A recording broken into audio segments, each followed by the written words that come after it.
chains, industrial and commercial operations, and created widespread unemployment everywhere. This unprecedented situation will inevitably stymie our chances of achieving the Sustainable Development Goals. Multilateral assistance is essential for countries such as ours when faced with global challenges. Our fiscal resources are limited and have been severely tested in this particular instance. Now the call for concessional financing is louder and stronger than ever before. Advanced countries and the international financial institutions must respond positively to the call for concessional resources if we are to reshape our economies for a post-COVID-19 world and return to the path to sustainable growth and development.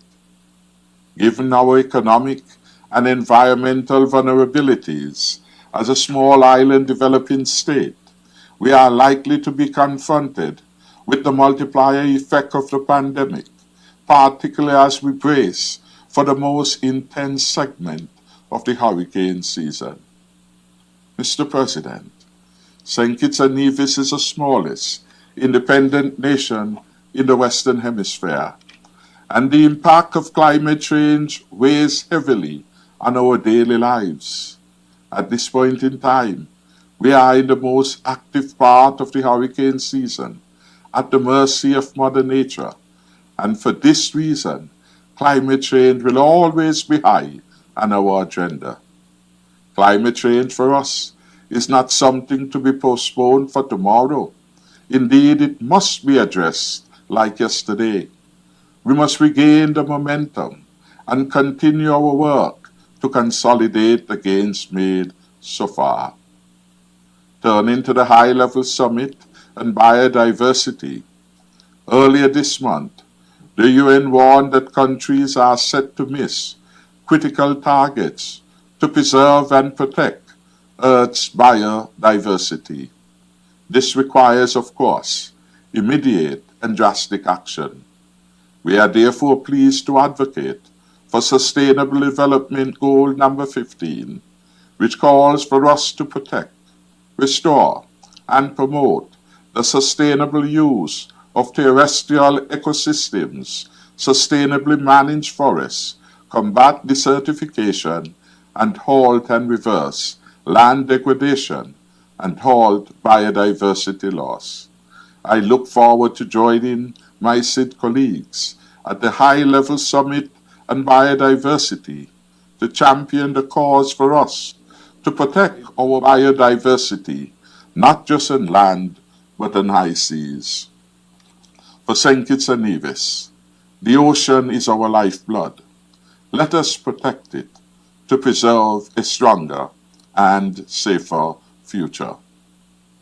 The Food System Summit to be held next year is timely, since our current inadequacies, as exposed by the pandemic, demand a vigorous examination of our strategies for food production and nutrition security. I am particularly encouraged by the positive response of Kittitians and Nevisians in answering the call of my government to strengthen our food security by scaling up our investments in agriculture and fisheries. The 25th anniversary of the Fourth Conference on Women is one to be celebrated, as we continue to hail the contribution of women to the socio-economic landscape of our country and the world at large. We are pleased to join in the commemoration of the 25th anniversary of the Fourth Conference on Women next week. Earlier this year, we commenced our examination of the national implementation of the Beijing Declaration. The findings reveal that the Federation of St. Kitts and Nevis has much to celebrate regarding the advancement of women over the past 25 years. But of course, there is still much more ground yet to be covered and many trails yet to be blazed. Through the implementation of our national gender policy and other legislation and focus attention on the Beijing's Declaration 12th Action Point, the Girl Child, we will continue to prioritize our pursuit of gender equality and the empowerment of our women and girls. Mr. President, St. Kitts and Nevis once again renews its call for Taiwan's inclusion in this international fraternity of nations. The Republic of China, Taiwan, remains a valuable partner for peace, prosperity, and development with the fullest respect for the rule of international law. Taiwan has stayed true to its long-standing traditions and has remained a true partner in the fight against COVID-19. We have seen firsthand Taiwan's exemplary management of the pandemic within its own borders, and we have been impressed, quite frankly, by its willingness to help vulnerable states all around the world. Taiwan has assisted many states in combating this unprecedented health pandemic by sending more than 51 million surgical masks, as well as other medical equipment, to more than 80 countries. In our view, the international community has been deprived of the gift of true partnership offered by the 23.5 million people of Taiwan. My hope is that Taiwan can be included in the UN system, particularly the WHO, its meeting, its mechanisms and activities, thereby improving the global response and resources available to address transboundary crises such as the COVID-19 pandemic. The exclusion of Taiwan, its experience, its expertise and resources, in my view, leaves a partial vacuum in the global response to COVID-19. The World Health Organization can only benefit from the inclusion of such a worthy member. Equally, the existence of the antiquated embargo against Cuba, in our view, flies against the spirit of global partnerships which we desire in the future. At this time more than ever, vulnerable nations must be free to access Cuba's expertise in health and a myriad of other areas of global concern. In conclusion, this has been a very difficult year for all of us, but it also must be the year we can recommit to the United Nations and its lofty ideals. We must, through comprehensive reforms, make the UN system fit for purpose. We will have to look beyond antiquated frameworks and look to new socioeconomic models and rely on global cooperation to build a better world.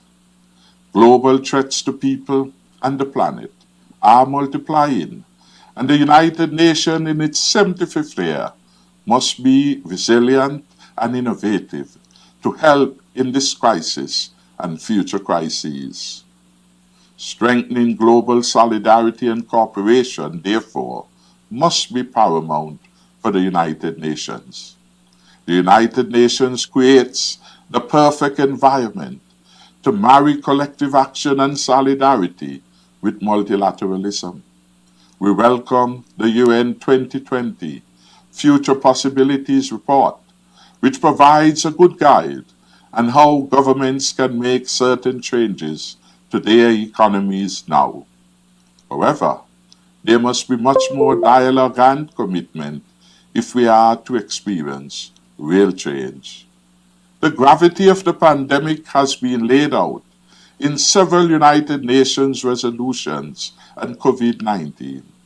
And while we take action on them all in the General Assembly Hall, let us remember and commit to what they are all about, while remembering at the same time that we are all rise on the same tide. I thank you, Mr. President.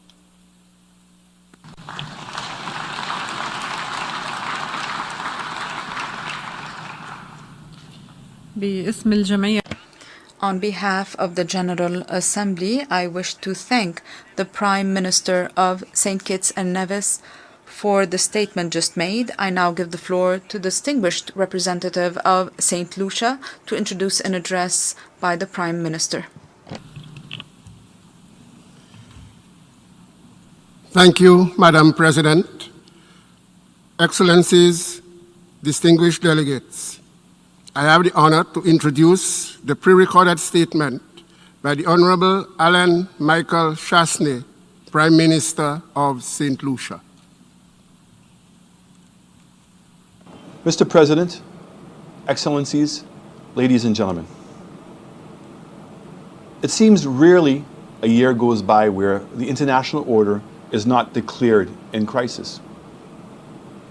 These calls have swelled to a justifiable new crescendo this year, with the multilateral order experiencing perhaps its gravest crisis since its origins 75 years ago. Today, we leaders assemble through extraordinary means and under extraordinary circumstances, with the legitimate question of whether this assembly has seen its best days, or if by reason of the strength of our actions and convictions, we may endure to overcome today's incredible challenges. Mr. President, St. Lucia looks forward to your wise and capable stewardship during this unprecedented 75th session of the United Nations General Assembly. We thank Professor Mohammed Ban for his very able and astute leadership over the course of last year. More than ever, the world needs effective leadership, and St. Lucia is committed to working with the United Nations toward our common goals. This year, possibly more than any point in our modern history, this assembly is beset by global risk and threats that force us to consider deeply the future we want and United Nations we all need. This year's theme calls for the reaffirmation of our collective commitment to multilateralism, for us to continue to confront COVID-19 through effective multilateral action. The COVID-19 pandemic and its dire consequences on world economies, financial markets, and social and humanitarian destabilization have been emphasized by every leader who has come before me. However, it is worth restating that our current crisis demands urgent action. Small island developing states like St. Lucia have always been inherently susceptible to environmental, economic, and financial shocks. Our unique circumstances and consequent vulnerabilities have left us exposed to the ravages of the twin crises of the pandemic and climate change.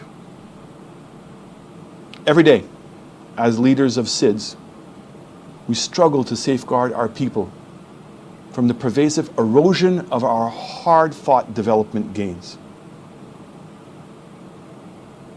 As the global community contends with the devastating impact of the pandemic, we must be honest with ourselves and acknowledge that the current challenges of SIDS is a symptom of a broader problem: the failure of our international institutions to keep pace with and adapt to the practical reality faced by SIDS.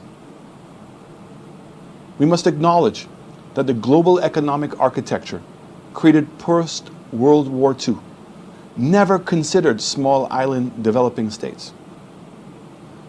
And despite the empathy and the understanding of the technocrats at the International Monetary Fund, the World Bank, and our own Caribbean Development Bank, as well as the other IFIs, they remain constrained by their own inflexible governance structures. For decades now, SIDS have been extremely vocal in highlighting the fact that this system has produced some of the most incredible paradoxes for our nations. They include the fact that SIDS are the most indebted, yet we are the least likely to get debt relief or concessional financing. SIDS are the smallest producers of global goods and services, yet we are the most restricted by the rules of international trade. SIDS are the lowest contributors to terrorist financing or banking impropriety, yet we're the most constrained, placed on gray lists and black lists posted all over the world, undermining our reputations. SIDS are the smallest emitters of carbon, yet we're the most affected by climate change. Mr. President, let me point out that all of these paradoxes are man-made. As I have often said, the solution to many of these problems simply requires a stroke of a pen. Our aspirations to build back better and advance our work to continue implementing the Sustainable Development Goals are extremely bleak within the current international context. For years, we've argued our case. The financial crisis, climate change, and the latest pandemic have provided the empirical evidence that reaffirm the vulnerabilities of SIDS and inadequacy of the solutions in the current global architecture. In recent years, SIDS, backed by academic research, have advocated for the establishment and the use of a vulnerability index, one that was already developed by the Commonwealth in 1989 as a more accurate determinant of eligibility for concessional development assistance. Yet nothing has changed. Our wealth is still being determined by per capita GDP. Though we know now categorically that this is not an accurate measure. At meeting upon meeting, all we receive are platitudes and more talk. Meanwhile, the storms and hurricanes, the crises, and the pandemics keep coming regardless. We are disproportionately asked to carry the burden of major shocks, which are caused by actions outside of our own control. With every additional shock, we become more indebted and dependent. And it will soon become impossible for us to survive within these fixed rules that are created without taking into account our exceptional circumstances. Unfortunately, the same obtains with the issue of climate change. For the SIDS, the Paris Agreement, though well-intended, has just not delivered.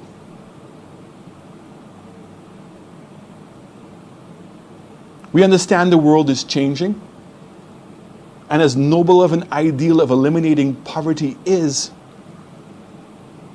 we must have greater aspirations of at least a minimum standard of living for all.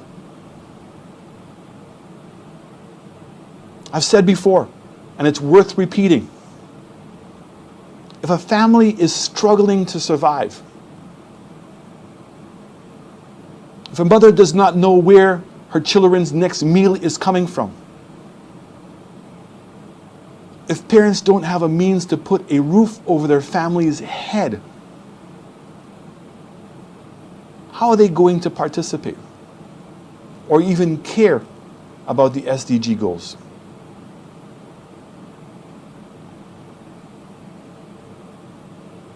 We cannot continue to attend meetings to discuss solutions within the current framework.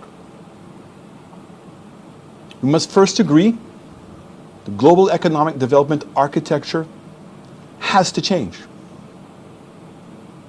New forms of measurement and criteria must be adopted that are going to allow SIDS the opportunity to help ourselves. All we are asking for is a fair chance. That is, unless the new normal was always just a cliche, or it doesn't actually mean something. If we agree and accept that there is a new normal, then the criteria used before simply does not apply. We are at a crossroads,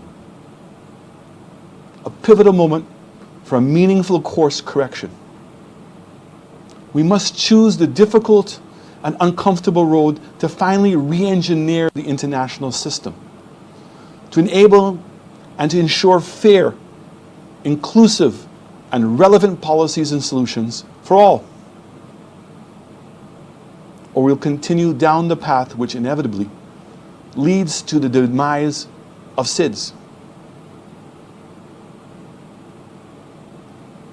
Mr. President, there's much that must be done to meet the test of this moment.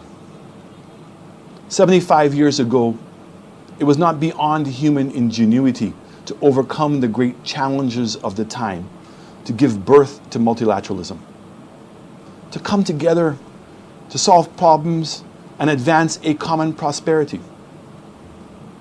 The leaders of the day understood that humanity could not survive the course it was on.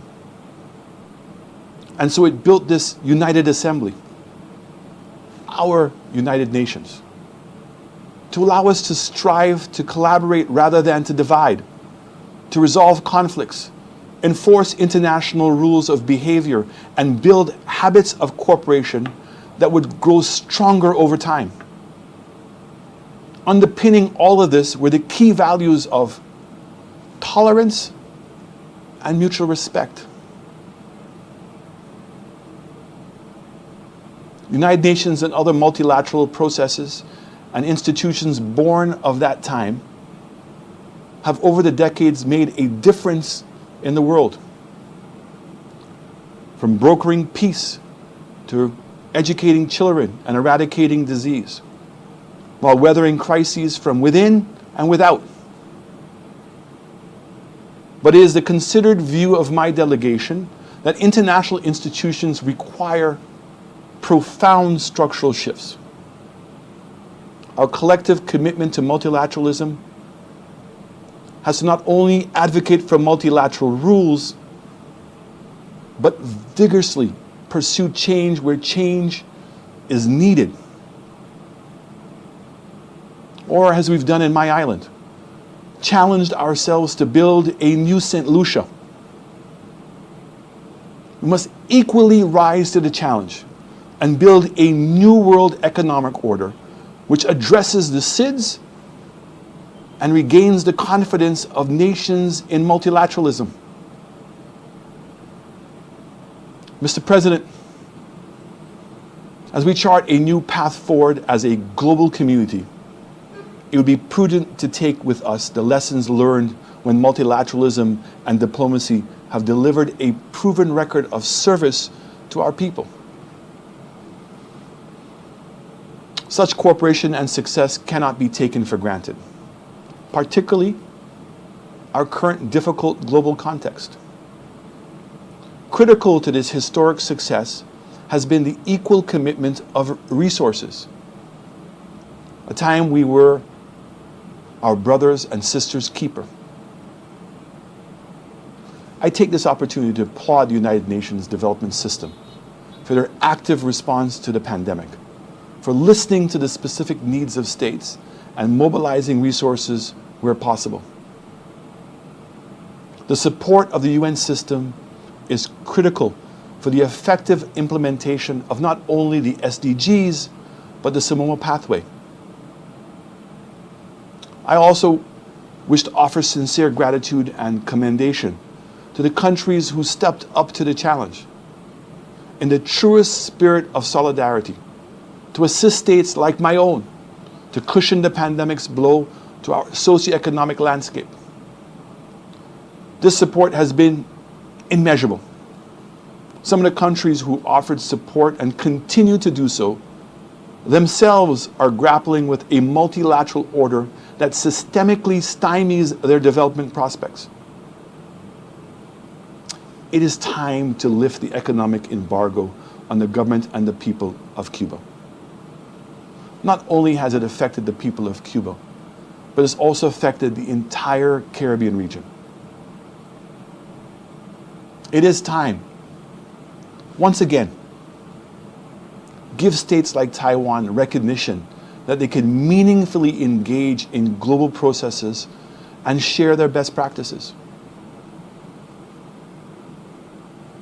Even as China and Taiwan have their own differences, and while this is being addressed, climate change and the COVID-19 pandemic are stark reminders that Taiwan should not be left off the discussions. Taiwan has its own elections, its own currency, controls its own airspace, and has its own military force. A population of 24 million people is too many to be left off the table. As we mark 75 years, the continued exclusion of Taiwan calls into question the very principles the UN was established on. We must also recognize, as the world grapples with COVID-19 pandemic, Taiwan has demonstrated impressive leadership, not just by their own success with managing the spread, but coming to the aid of nations such as St. Lucia and other countries to provide medical resources and technical advice. The pandemic, which has touched every country, is a potent reminder of the interconnectedness of human societies, and more reason why, in building our new world economic order, we must leave no one behind. No people, no country should be allowed to fall through the cracks. St. Lucia would have never done as well as we did with managing the pandemic without friends like the people of Taiwan and Cuba. As I speak to you today, St. Lucia has only recorded 27 cases with no deaths. We have reopened our country to visitors. We've learned to coexist with COVID-19. I'm equally proud of the success record that many SIDS have had. Like many other nations, we are thankful that despite their own difficulties, Taiwan and Cuba have reached out to help the world. Mr. President, the chair of the Alliance of Small Island States emphasized in his remarks on the commemoration of the 75th anniversary of the United Nations that we SIDS do not have the luxury to retreat from loss and damage. Science projects that if left unchecked, the impacts of climate change will see SIDS begin to disappear within our generation. Whole nation states wiped off the face of the earth. As our chair affirmed, the plight of SIDS is the plight of United Nations. The loss of any of our island states would signal a failure of the United Nations. No nameplate in the General Assembly Hall should have to be turned off indefinitely, simply because we refuse to collectively respond to the glaring warning signs. Mr. President, in this 75th year of the United Nations, I wish to acknowledge the presence of the United Nations Security Council of St. Vincent and the Grenadines, the smallest country to ever take up a seat on the Council. As a strong and capable voice in one of the most powerful and influential global bodies, we applaud our island neighbor for their continued advancement of multilateralism, small island state exceptionalism, and staunch advocacy of the fundamental principles of this organization. I also wish to note that we're also marking the 15th anniversary of the World Summit, where leaders supported the early reform of the Security Council. Due to the pandemic, discussions on this issue have not taken place, and St. Lucia joins other countries in encouraging text-based negotiations so the reform efforts will be expedited. Mr. President, the founding of the United Nations itself is a testament to human progress. Our predecessors chose the hope of unity over the ease of division and made a promise to future generations that the dignity and equality of all human beings would be our common cause.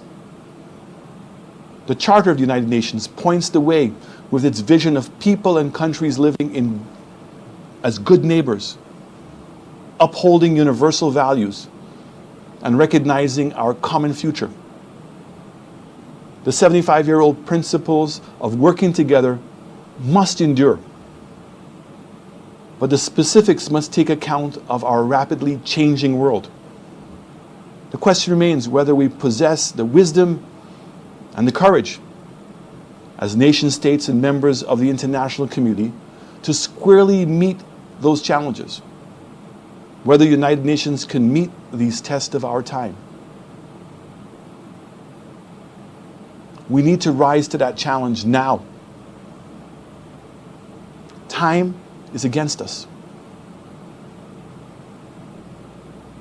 St. Lucia and small island developing states stand ready to join forces and commit to building a new world economic order. So let's make it happen. Thank you.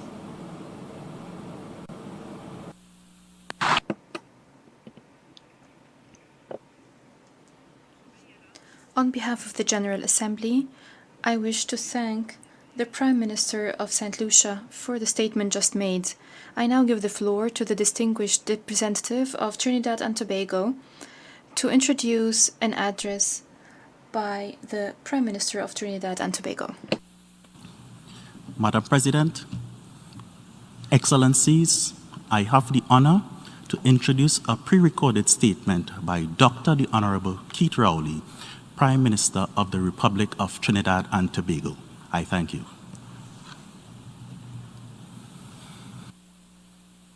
Mr. President, it's an honor to address this August Assembly of States on this milestone, the 75th session of the United Nations General Assembly. Allow me at the outset to extend congratulations to you, Mr. President, on behalf of the government and people of the Republic of Trinidad and Tobago on your election as President for this session. You have the full support of Trinidad and Tobago as we acknowledge the enormity of your undertaking, especially as we continue to grapple with a global pandemic which has affected us all. I also wish to express our deepest gratitude to your predecessor, His Excellency Professor Tijani Muhammad Bande, for his astute leadership in the 74th session and for successfully guiding the work of the session during the challenging onset of the 2019 novel coronavirus pandemic. Mr. President, 75 years ago, in the aftermath of the Second World War, the United Nations was created with the primary objective of saving succeeding generations from the scourge of war, which had twice in our lifetime brought untold sorrow to mankind. Undoubtedly, the desire to create the political, social, and economic conditions for lasting peace remains as fervent today as it was during the organization's genesis in San Francisco. The 75th anniversary of the United Nations presents an ideal opportunity for reflection and introspection on whether we have embraced the opportunities to re-engineer and reinvigorate the mechanisms of multilateralism to engender the peace which has so far remained elusive, to advance social progress, and to chart the way forward to attain sustainable development which would benefit all of humanity. Mr. President, Trinidad and Tobago joined this family of nations in 1962, the year we attained our independence. As a small island developing state, we continue to embrace the principle of collective security enshrined in the Charter as a major safeguard for small states, where the rule of law, in the absence of military and economic power, sustains their strength and sovereignty. As we mark the 75th anniversary of the United Nations, all states, small and large, can be reasonably proud of some of our achievements under the umbrella of this revered organization, such as the creation of a roadmap for global sustainable development, advances in the development of international law, and the promotion of gender equality. Throughout the 75 years of the existence of the United Nations, the common thread in the tapestry of our collective action is the recognition that global challenges can best be overcome through the practice of multilateralism based on mutual respect and trust. Now more than ever is the time to demonstrate that true spirit of global partnership and the reaffirmation of the rules-based commitments. Mr. President, it is in this context that I congratulate you on the aptly chosen theme for this 75th session, and I welcome the opportunity to address the Assembly and share our perspectives on, and I quote, the future we want, the United Nations we need, reaffirming our collective commitment to multilateralism, confronting COVID-19 through effective multilateral action, unquote. Small nations like ours, as well as big nations, anticipate and even depend on us all sharing and caring for each other. Mr. President, like many other small island developing states around the world, contending with the impact of the COVID-19 pandemic, Trinidad and Tobago has had to walk a thin line between saving lives and preserving livelihoods with limited resources. As a government, we took the decision to close our borders in March this year, to temporarily halt the conduct of non-essential services, and to implement physical distancing requirements, all in an effort to prevent the importation and spread of the virus. Subsequently, additional methods were implemented to the approach to safeguarding the population. Relevant adjustments were also made to address the impending economic consequences to protect the most vulnerable in our society, who would have temporarily lost the wherewithal to support themselves.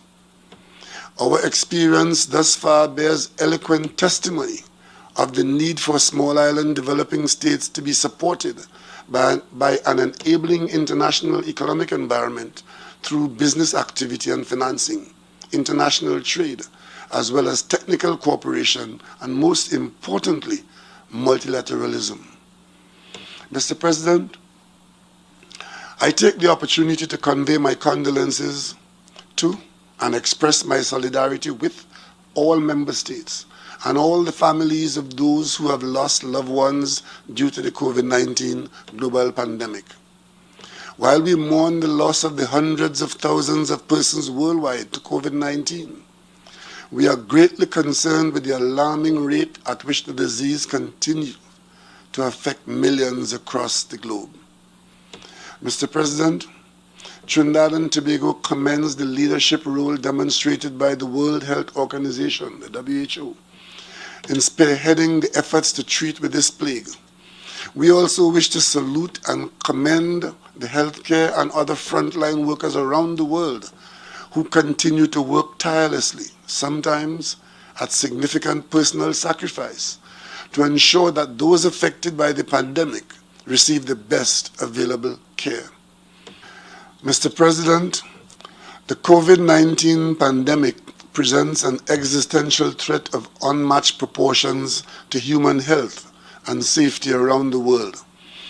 It has overwhelmed health sectors, disturbed global trade and food supply chain, crushed the travel and leisure industry, as well as disrupt the basic livelihoods of people around the world. Alarmingly, the pandemic has intensified the vulnerabilities of small economies and has rendered us more susceptible to exogenous shocks. Further, COVID-19 has threatened to reverse the gains which our societies have achieved towards attaining our Sustainable Development Goal targets. Our prospects for achieving sustainable development hinge heavily on the safety and security of our people.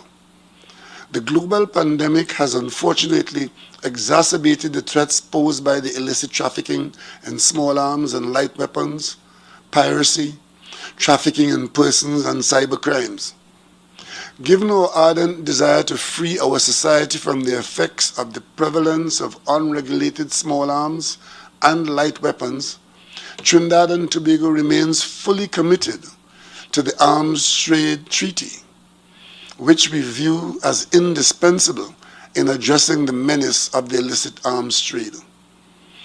As one of the most multi-ethnic and diverse societies in the world, Trinidad and Tobago is cognizant of the value of diversity, mutual respect, and the right to live in freedom without fear of persecution.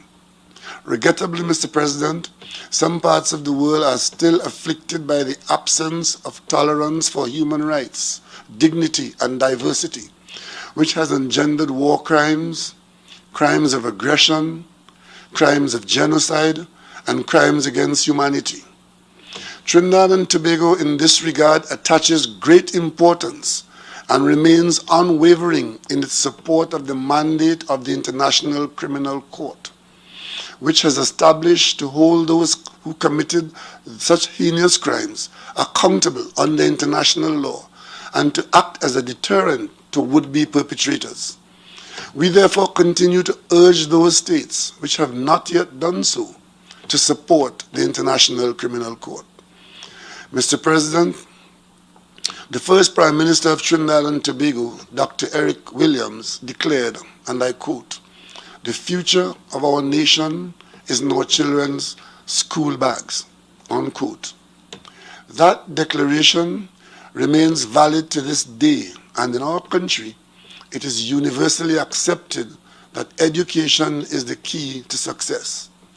It is therefore in our best interest to ensure that our nation's children have both the opportunity and the necessary tools to fulfill their highest potential.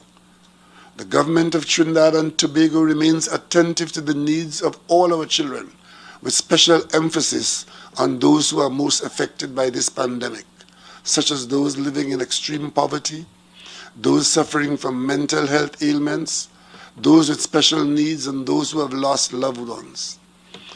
As we navigate through these challenging times, we remain committed to ensuring that no child is left behind in our campaign to build back better. Mr. President, the COVID-19 pandemic has accelerated my government's thrust towards a digital transformation of the public sector. As we adjust to the new normal, we have quickly adapted to utilizing remote platforms for conducting business instead of the traditional in-person meetings. We are optimistic that our greater reliance on digital platforms will result in opportunities for our young people in fields related to cyber technology and cybersecurity. Mr. President, it is widely acknowledged that climate change is a threat to our very existence. We are also cognizant that this pernicious threat does not recognize geographical boundaries and will disproportionately impact developing countries, particularly small island developing states and least developed countries. As a small island developing state, Trinidad and Tobago remains at high risk of being affected by the harmful effects of climate change, which have already been manifested in coastal erosion resulting from the rising sea level. In this regard, our country continues to place emphasis on multi-pronged approaches for future adaptation to and mitigation of climate change within the constraints of our limited financial capability. We therefore remain committed to achieving our sustainable development through a combination of collaborative approaches and improved partnerships with stakeholders. Mr. President, the COVID-19 pandemic, coupled with the significant decreases in energy prices, has precipitated the acceleration of our efforts aimed at diversification of our economy.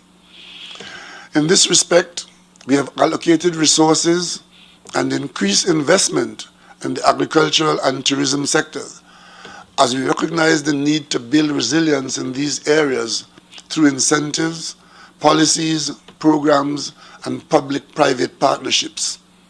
Additionally, engendering investment in agriculture will inevitably lead to a reduction in the demand for certain imported foods, preservation of our limited financial resources, and the achievement of a more food-secure nation.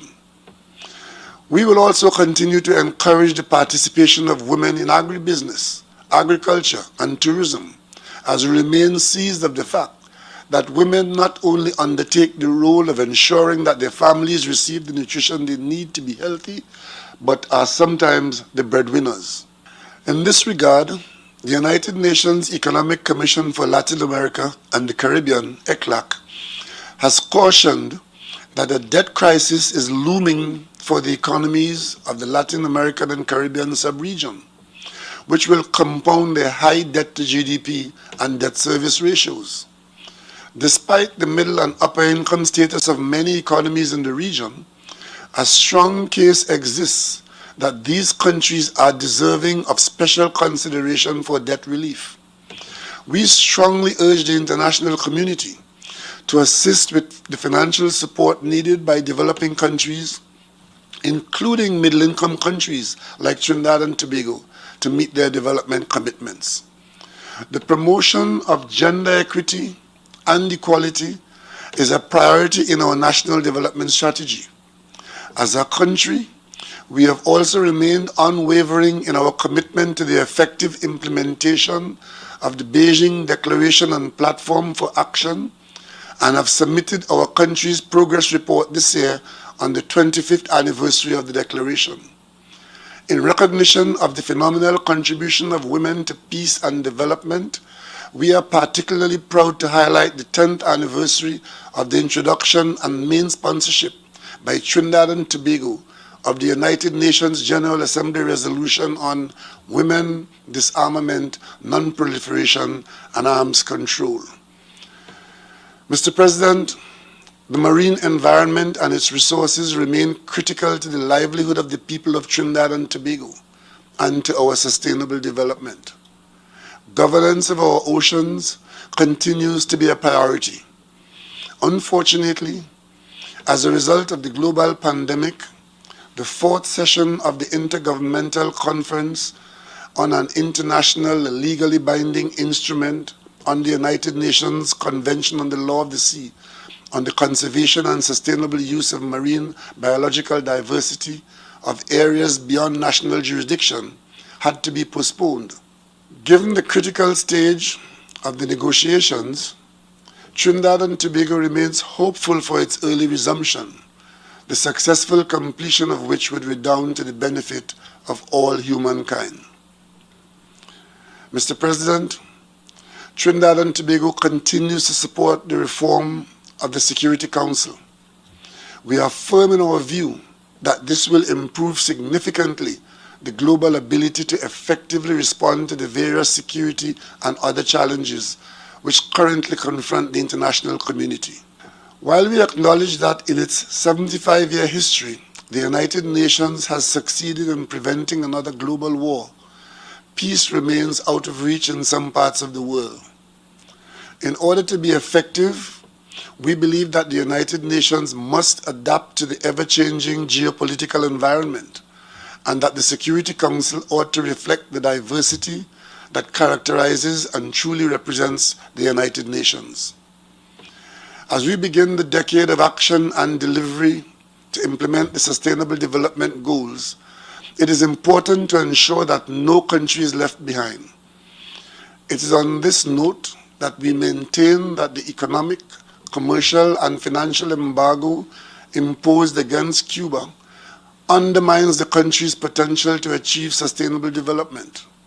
To this end, Trinidad and Tobago reiterates its call for the unconditional lifting of the economic, commercial, and financial embargo against Cuba. We have noted that despite the blockade, the government of Cuba has demonstrated the true spirit of multilateralism by providing healthcare personnel to assist countries in different regions of the world in their fight against COVID-19. We commend and thank the government and people of Cuba for this humanitarian gesture. In furtherance of this same spirit, we ask the member nations of the UN to continue to support the CARICOM initiatives, encouraged by Norway and Barbados, to bring all elements in Venezuela to accept dialogue and human rights as their guiding lights as we look forward to fair and peaceful elections there in the near future, and trust that a satisfactory outcome would lead to a resumption of normalcy in our Caribbean shores as we all aspire together to achieve together in this region. Mr. President, as the United Nations commemorates its 75th anniversary, it is indeed opportune to reaffirm its founders' guiding vision as enshrined in the Charter, and to rededicate ourselves to be steadfast in our joint pursuit of the goals of upholding human rights, development, peace, and security. However, as we assess the performance and impact of the United Nations and the road we have traveled, we must also look ahead to the next phase in the life of our organization, given the many challenges which confront our global community. I am confident that by working together, we can achieve success. Mr. President, members all, I thank you for your attention.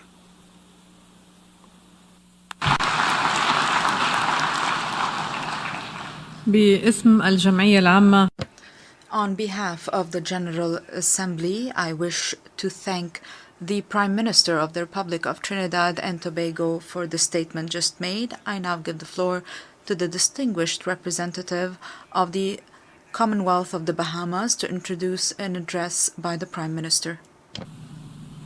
Madam Vice President, Excellencies, I have the honor to introduce the pre-recorded statement by the Prime Minister of the Commonwealth of the Bahamas, the Most Honorable Dr. Hubert Minnis.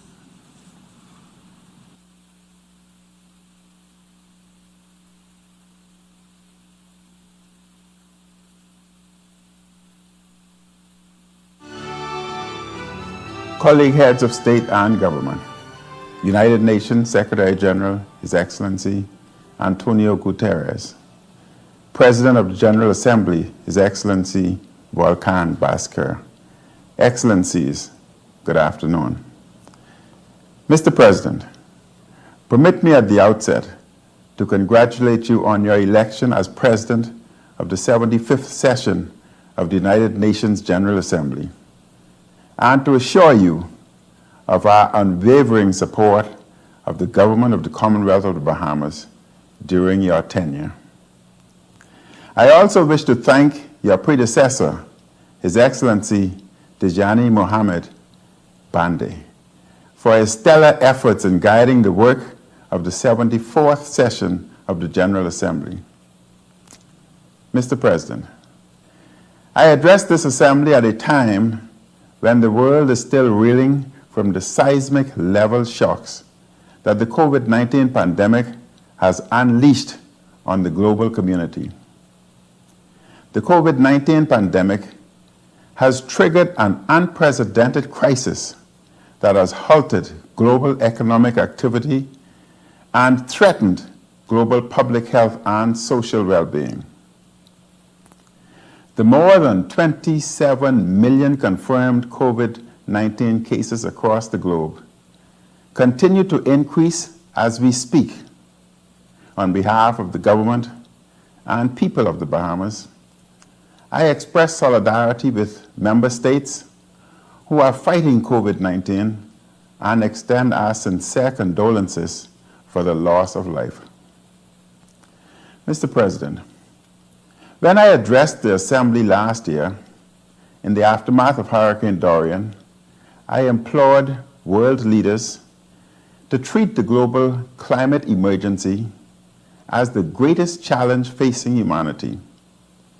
Little did we know that just a few months later, an even greater challenge would emerge, forcing the world to come to a grinding halt at a proportion not witnessed since the Second World War. Hence, the theme for the 75th session, The Future We Want, the United Nations We Need, reaffirming our collective commitment to multilateralism, confronting COVID-19 through effective multilateral action, is relevant and applicable to our current reality. Mr. President, tourism serves as the main economic earner for the Bahamas. Like other countries, we had to temporarily close our borders and regulate the movement of people to limit the spread of COVID-19. Our priority was, and will always be, to protect lives and ensure the safety of those within our borders. The temporary closure of our borders caused one of the largest declines in visitor numbers since the advent of modern tourism in the Bahamas. The slowdown in economic activity in some areas of the private sector caused an unprecedented increase in unemployment, prompting the activation of an unemployment benefits program and self-employed assistance program, as well as other social safety programs, including the National Food Distribution Program, the largest feeding program in our nation's history. Mr. President, small island developing countries like the Bahamas always appear to be operating in a vicious recovery mode cycle, having to deal with successive exogenous shocks and climatic events. The Bahamas experienced major hurricanes in 2015, 2016, 2017, and in September 2019, Hurricane Dorian, the largest Atlantic storm in recorded history. UN initial assessments valued the loss and damage incurred at $3.4 billion. Infrastructure and housing projects are ongoing. While we grapple the impact of COVID-19, we continue to reach out to international partners for the much-needed assistance to restore and rebuild those islands. A donors conference coordinated by the United Nations Development Program was held in Nassau on the 13th of January 2020, for which I wish to express the heartfelt appreciation of my government for all of the pledges of financial resources and assistance made at this conference. My government looks forward to the full realization of the pledges made, as they are essential to our ongoing recovery efforts. Mr. President, the economies of small island developing states, including those of the Caribbean community, are under constant assault from various external shocks beyond their control. This group of countries is among the most disaster-prone areas in the world. Pandemics, hurricanes, or climatic events do not discriminate between low-income countries, middle-income countries, and developed economies.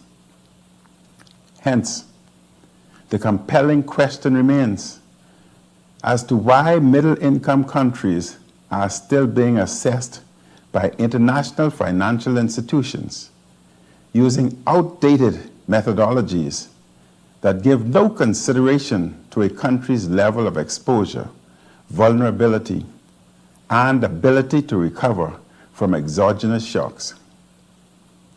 It is to be noted that ECLAC's view of the COVID-19 impact estimates that developmental achievements in the Caribbean and Latin America have been reversed by at least a decade.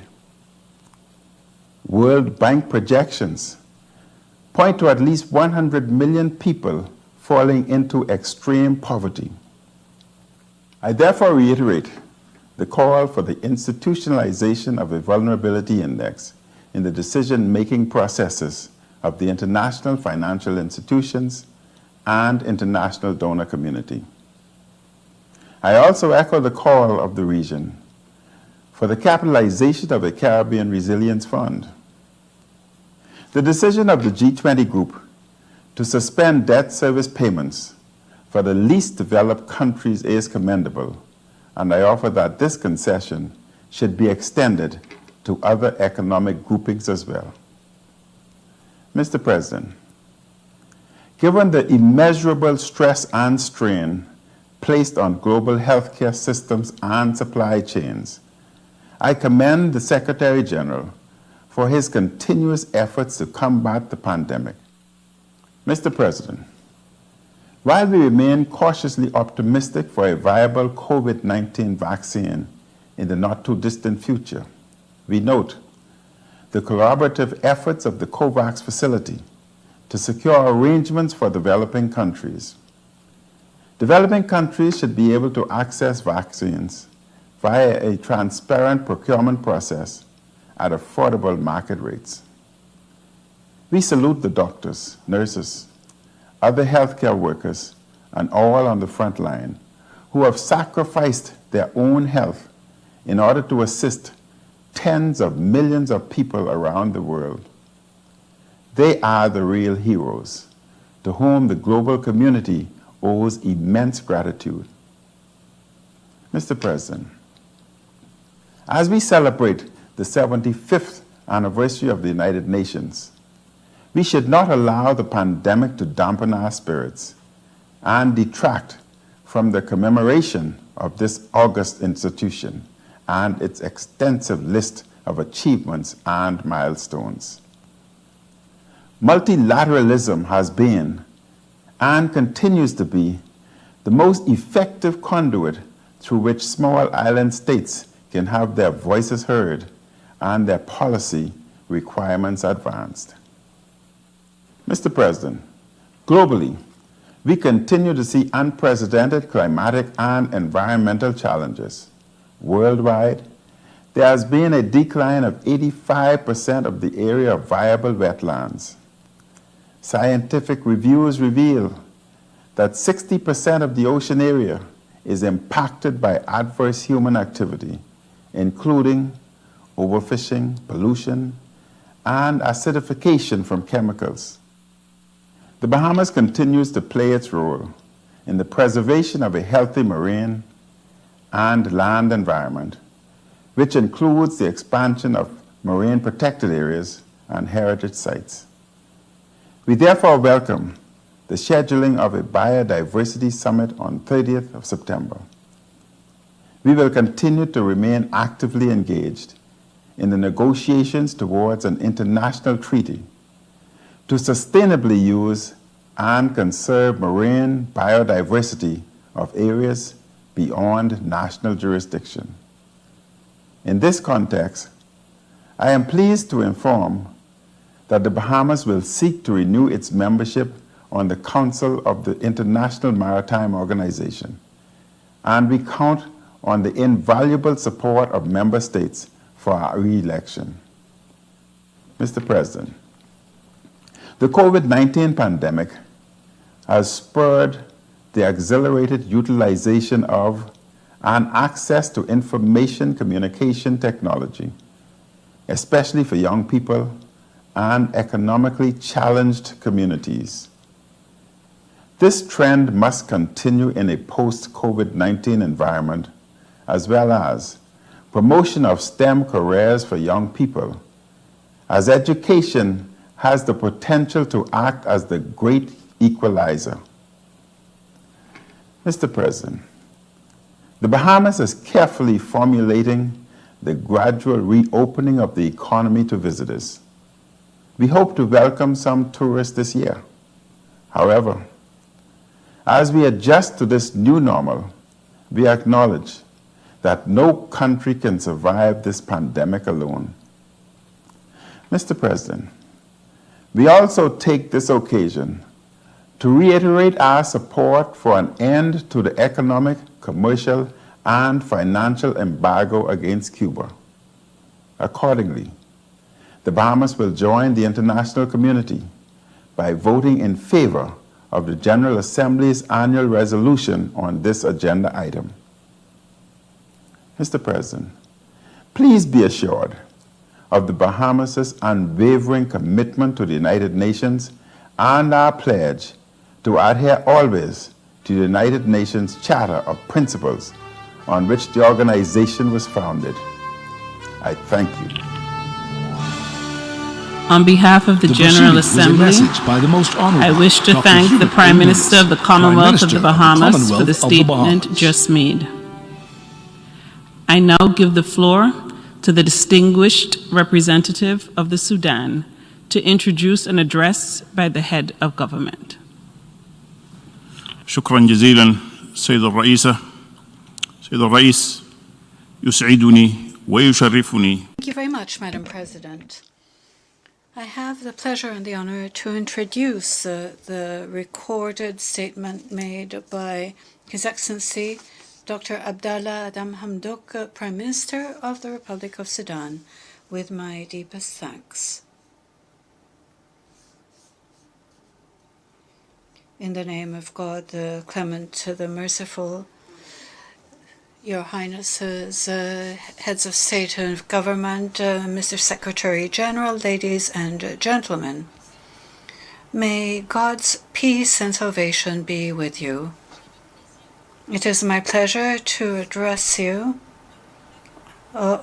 more than 1 year after the glorious revolution of December, which was accomplished at the price of the sacrifice of young Sudanese men and women who gave up their blood and their lives. This revolution was a sincere expression of the people and their aspirations to freedom, peace, and justice. It is our hope that the work of the session will be successful. I address my sincere congratulations to you, Ambassador Volkan Bozkır, upon your election as President of the General Assembly, with my best wishes for your success. I also wish to express my appreciation to your predecessor, Professor Tijani Mohamed Bande, the outgoing President of the General Assembly, for his tireless efforts during the previous session. The deliberations of this session come at a very sensitive time, when the world is facing a dark, strange enemy which spreads rapidly and has devastating effects that know no borders and make no distinction between rich and poor countries. The world has no other choice than that of solidarity to respond. For this reason, from this high rostrum, we call for strengthened cooperation and common action so that together we can face the challenge represented by the spread of the coronavirus pandemic. We must work tirelessly in order to put into practice the slogan of this session: the future we want, the United Nations we need, reaffirming our collective commitment to multilateralism, confronting COVID-19 through effective multilateral action. We wish to express our support and appreciation to the World Health Organization. We hail their role since the beginning of the spread of the pandemic, and we thank them for their technical support to the affected countries. We also wish to express our thanks to all countries and organizations that supported us in this area. At this time, Mr. President, Sudan is experiencing exceptional circumstances due to the impact of torrential rain and floods, which we have experienced and which are unprecedented. The challenges Sudan faces have been complicated by the fact that the flooding of the Nile has led to severe losses of human lives and property in the entire Nile Valley region. To this are added major damage caused by rain and floods in enormous areas where tens of thousands of houses have either partially or completely collapsed. In this regard, I wish to thank all the friendly and kindred countries who showed their solidarity through their generous support in response to this catastrophe. As you are aware, Sudan is going through a transition phase after the glorious revolution against injustice, tyranny, and the deterioration of the economic and social situation. The transition government is addressing the major ambitions which led the Sudanese people to mobilize, making every effort in order to respond to the many challenges, including the restoration of peace and of the economy. The coronavirus pandemic has further complicated the situation for the transition government, which inherited a paralyzed economy, a weak, devastated service sector, particularly the health sector, which has been neglected for decades. Mr. President, it is important to preserve the values of multilateralism and international cooperation, on which the Charter of the United Nations and the 2030 Agenda for Sustainable Development are based. This is essential in order to reinforce the three pillars of the United Nations: security, development, and human rights. Moreover, global issues such as climate change, geopolitical tension, the various humanitarian crises mean that we must reach an understanding respecting the values and interests of peoples. This calls for a shared interest, a shared action through multilateralism and diplomacy, especially since we are witnessing rapid progress of communication and technology when it comes to relations between states and on the social and economic front and other areas. President, the adoption of the Constitution on 17 August 2019 is the second stage of the victory of the resolution. This makes peace the first priority of our government in the transition phase.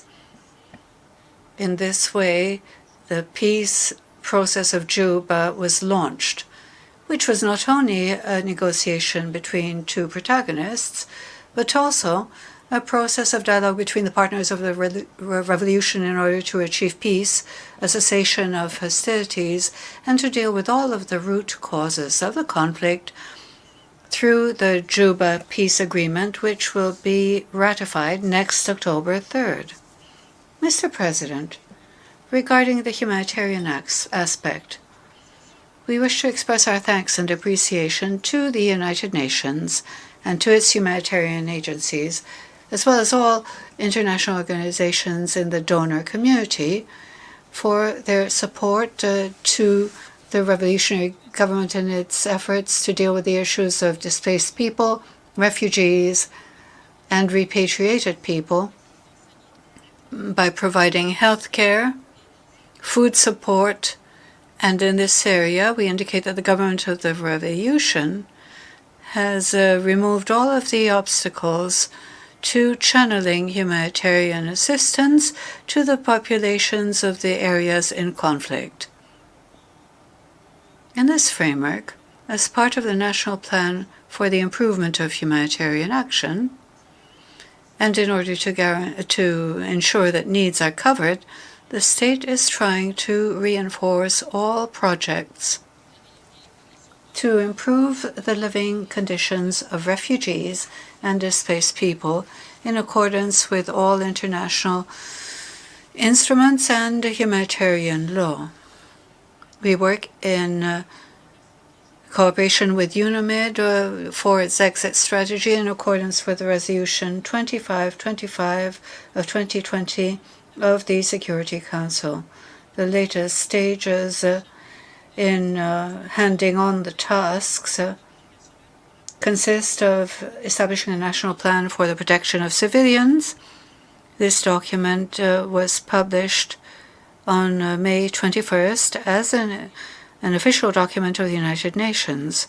We have submitted the first interim report on the first phase on August 15th.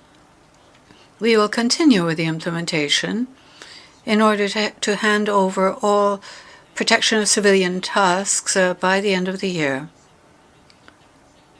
Sudan will then host UNITAMS, the integrated mission of the United Nations for the transition in Sudan.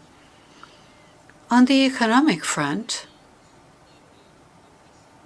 Sudan's citizens are suffering even more because of the economic practices inherited from the obsolete previous regime. We have undertaken reforms in order to restructure the economy and make it more rational. The previous deformations had put a large burden on the shoulders of citizens. We will try to reduce the impact over the long term through a series of programs for families and providing social support for poor families, which will lighten the burden or the impact of these reforms. The objective is to strengthen production and to bolster agricultural and productive sectors. This will be done both in towns and in rural society. There is also the Silatu or My Merchandise program, which guarantees all essential goods for citizens. Mr. President, Sudan gives great importance to the rule of law on the national and international levels. We are making tireless efforts to reconsider national legislation and ensure that it is in harmony with international criteria and conventions. These efforts coincide with a number of domestic efforts to strengthen national capacity in order to make it possible for all institutions to take their responsibility in accordance with the Constitution and basic laws concerned. Since the rule of law on the national level is the responsibility of states and the government. The Constitution, Mr. President, gives particular importance to the issue of human rights. An entire chapter is dedicated to the implementation of the Constitution. The transition government has undertaken a series of positive steps in order to deal with the damage made during the previous totalitarian regime and to clean up the legislation, especially the laws which repressed freedom, also to strengthen the role of women and protect their rights, to guarantee the freedom of expression and speech, the right to peaceful assembly, and to fight impunity. The transition government is strengthening cooperation with the international community, and we have reopened the State Office of the High Commissioner of Human Rights. It was reopened in September 2019 and began its work in January of this year. As part of the return of Sudan to the international system, we greatly appreciate Germany's initiatives, supported by other countries, to establish a group of Friends of Sudan in order to create a group of countries assisting Sudan to return from its isolation after a period of over 30 years. The holding of the Conference of the Partners of Sudan in Berlin in June of this year bore witness to this support. Mr. President, Sudan is working on contributing positively to stability and the political and economic situation of Africa, particularly in the regional field, as a member of the IGAD and other regional organizations. I avail myself of this opportunity to stress the major positive role played by the African Union when it comes to responding to the coronavirus pandemic in Africa. I wish to reiterate Sudan's role as chair of the IGAD in order to harmonize its strategic objectives with that of individual states. The latest regular session of the IGAD welcomed Sudan's return to the organization and its role as chair, and expressed support for peace, security, the promotion of women's rights, and specific assistance for the sister Republic of South Sudan, as well as another summit meeting to respond to the coronavirus. Mr. President, Sudan expresses its solidarity with the victims of terrorism wherever they may be in the world. We condemn terrorist attacks. We actively cooperate with international and bilateral efforts to fight terrorism and terrorism financing. We are doing this through our commitment to international resolutions and the relevant Security Council resolutions.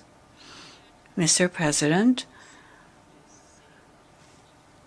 Sudan, with the blood of its martyrs, has gone through decades of tyranny, injustice, and social deterioration. Despite all of this period of transition of the young, glorious revolution is experiencing many difficulties which call for the support of the international community in order to be able to carry out the government's projects and plans intended to improve the economic situation. Our prime concern is to obtain debt forgiveness and preferential treatment. This is part of the work of our friends at the Conference of Berlin. Also, Sudan's name should be removed from the list of countries that are sponsoring terrorism. Sudan has returned to the international fold after 30 years outside it. This must happen, but we need this assistance and the support in order to be able to do so. We hail the efforts of the U.S. government and the U.S. Congress to remove Sudan's name from the list of countries sponsoring terrorism. It is our hope that we will be able to accomplish the projects of reconstruction and reform so that Sudan will become once again an active player on the regional stage and to contribute to the international community and work to create the future we want. Sudan participates in the celebrations of the United Nations 75th anniversary, and it is our hope that the organization will truly be the one that we need for our collective commitment to multilateralism and for effective multilateral action for all peoples. Thank you very much. Prime Minister of the Republic of the Sudan for the statement just made. I now give the floor to the distinguished representative of Vanuatu to introduce an address by the head of government. Madam President, Excellencies, I have the distinct honor and privilege to introduce the pre-recorded statement of His Excellency Bob Lofman Weibu, the Prime Minister of the Republic of Vanuatu. Mr. President, Excellencies, Heads of State and Governments, Mr. Secretary General, distinguished delegates, ladies and gentlemen, I have the great honor to deliver this address on behalf of the government and people of the Republic of Vanuatu. Mr. President, at the outset, let me sincerely congratulate you on assuming the presidency of this 75th session of the United Nations General Assembly. Your Excellency, I assure you of Vanuatu's committed support during your tenure and have every confidence that your presidency will successfully guide us in our collective pursuit of the future we want and rally the spirit of cooperation essential for the United Nations we need. I would also like to extend our heartfelt gratitude to His Excellency Diani Mohammed Ban, the outgoing President of the 74th session, on his outstanding stewardship of this august body during such a challenging time. Mr. President, usually we would be gathered in an ionic General Assembly Hall to share our thoughts on the state of the world we share. The corridors, meeting rooms, and side events would be abuzz with activity as leaders and delegates come together. In this time of uncertainty and peril, we could most benefit from such gatherings. We cannot do so. Delivering our national address via video link may be emblematic of this extraordinary time, but it's also a sign of our resolve to adapt and make use of what is available. So even though for the moment we are not all able to travel or be together in person, we can continue to find ways to harness our collective commitment with this vision of ending the pandemic and resetting our planet on a sustainable and peaceful footing. For so many of our people around the world, 2020 has been a year of unparalleled challenge. COVID-19 has unleashed a complex web of health, economic and social issues that have sorely tested government, business, community systems. The pandemic has exposed existing vulnerabilities and alerted to us the threats of new ones. We have seen it exacerbated the already unacceptable high rates of global inequality and poverty that we face. We have seen it has most severely impacted the most vulnerable in our communities, especially women and girls, people with disabilities, and those with chronic health conditions. We must unite to defeat the scourge of this disease. As governments, we need to be able to continue to reach out to help families that have been split up or kept apart, alleviate the consequences of job losses, and continue to provide health care under the enormous strains of pandemic management, all while dealing with the drastic plummeting revenue resources. Mr. President, COVID-19 also shone a new light on existing global challenges and conflicts, including the escalating threat of armed race and terrorism, continuous human rights abuses, climate change, the displacement of people, the scourge of non-communicable disease, and the disruption of the technological revolution that is redefining the future of our work. Around the world, we see the fallout from the pandemic is deepening community divisions, escalating geopolitical tensions, changing trade relations, and threatening peace. It is most worrisome that these complex global challenges are compounding at a time when our multilateral environment is under its most severe pressures to date. Make no mistake, we need inclusive materialism. The global solidarity and concerted international cooperation we forge today will make us stronger to tackle these challenges together. The time of crisis has heightened our mutual responsibility to strengthen people's faith in multilateral cooperation and international institutions. The United Nations, with its universal membership, plays a central role in addressing our shared challenges. We should be focusing our efforts on strengthening it, not weakening it. United Nations can be compared to a big boat with individual nations occupying individual cabins in that big boat. Mr. President, as a small open island economy located in the South Pacific, we in Vanuatu know too well the importance of global solidarity.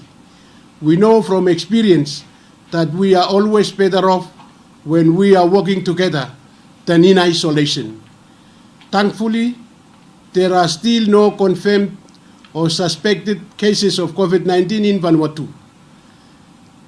Early border closures gave us this precious window to prepare our health responses, but have also come with serious economic and social costs.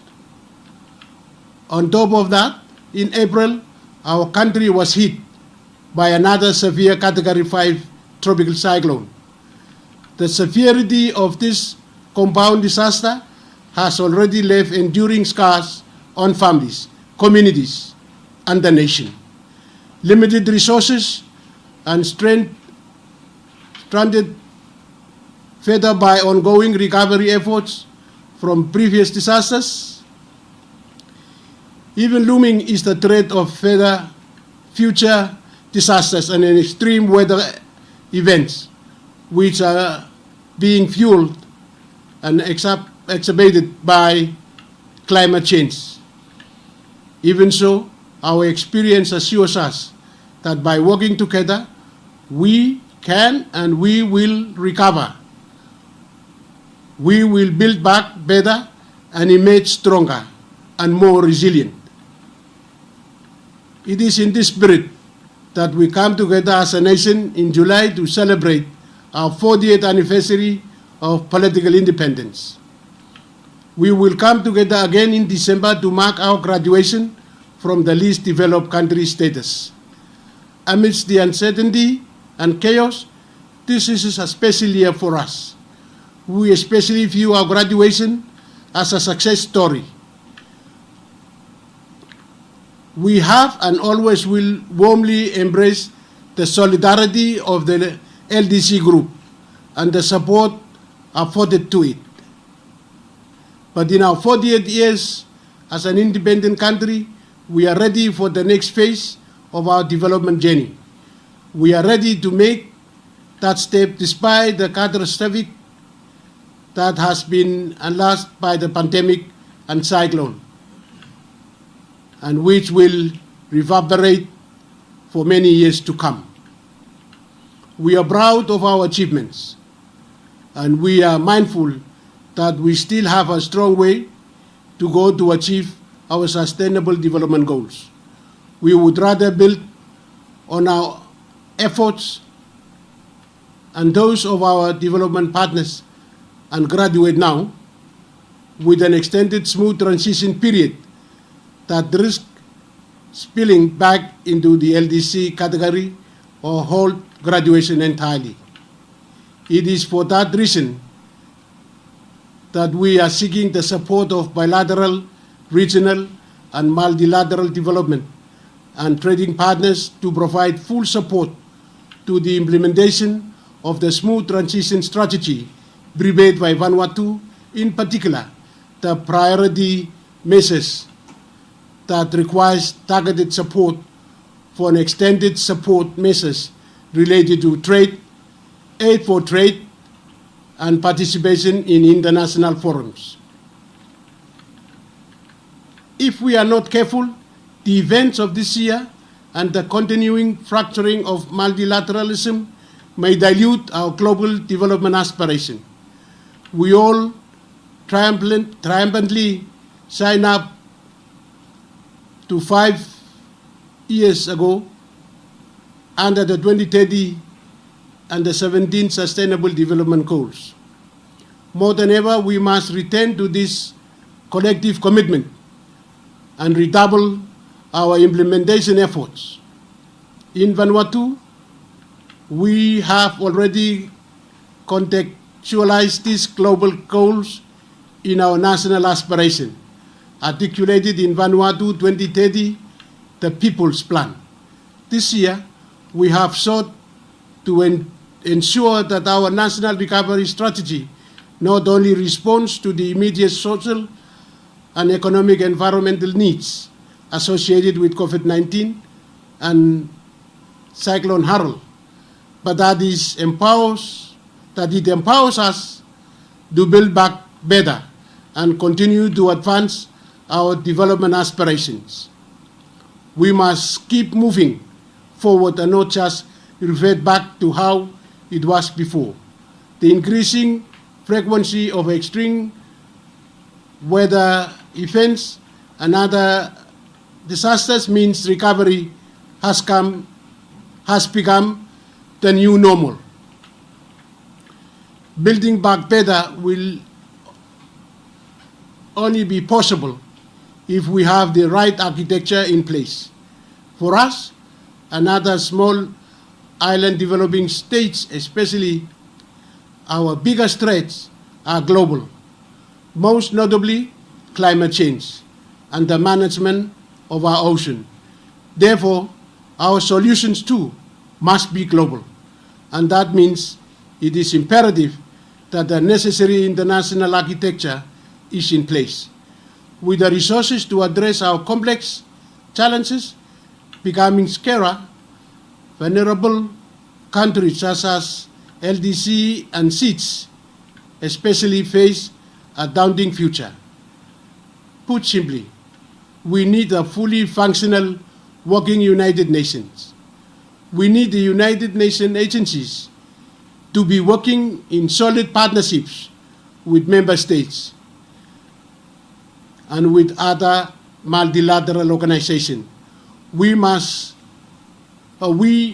know there are problems, but we need to find ways to fix this and not create even greater problems by continuing the trends that are undermining multilateralism and international cooperation. Building back better also means we can no longer just accept business as usual. So I would like to suggest some areas that we, as the United Nations, should focus on the forge a new path to a collectively brighter future. First, COVID-19 has resulted in mounting deaths in countries that can least afford to service them.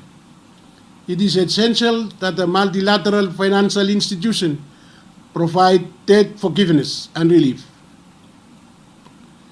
This should be accompanied with tailored concessional finance packages and grants. These measures should ensure there is adequate physical space for countries to weather not only the current crisis, but also to finance the implementation of the Sustainable Development Priorities. I acknowledge that some great work has already gone ahead in this area. However, I believe more needs to be done.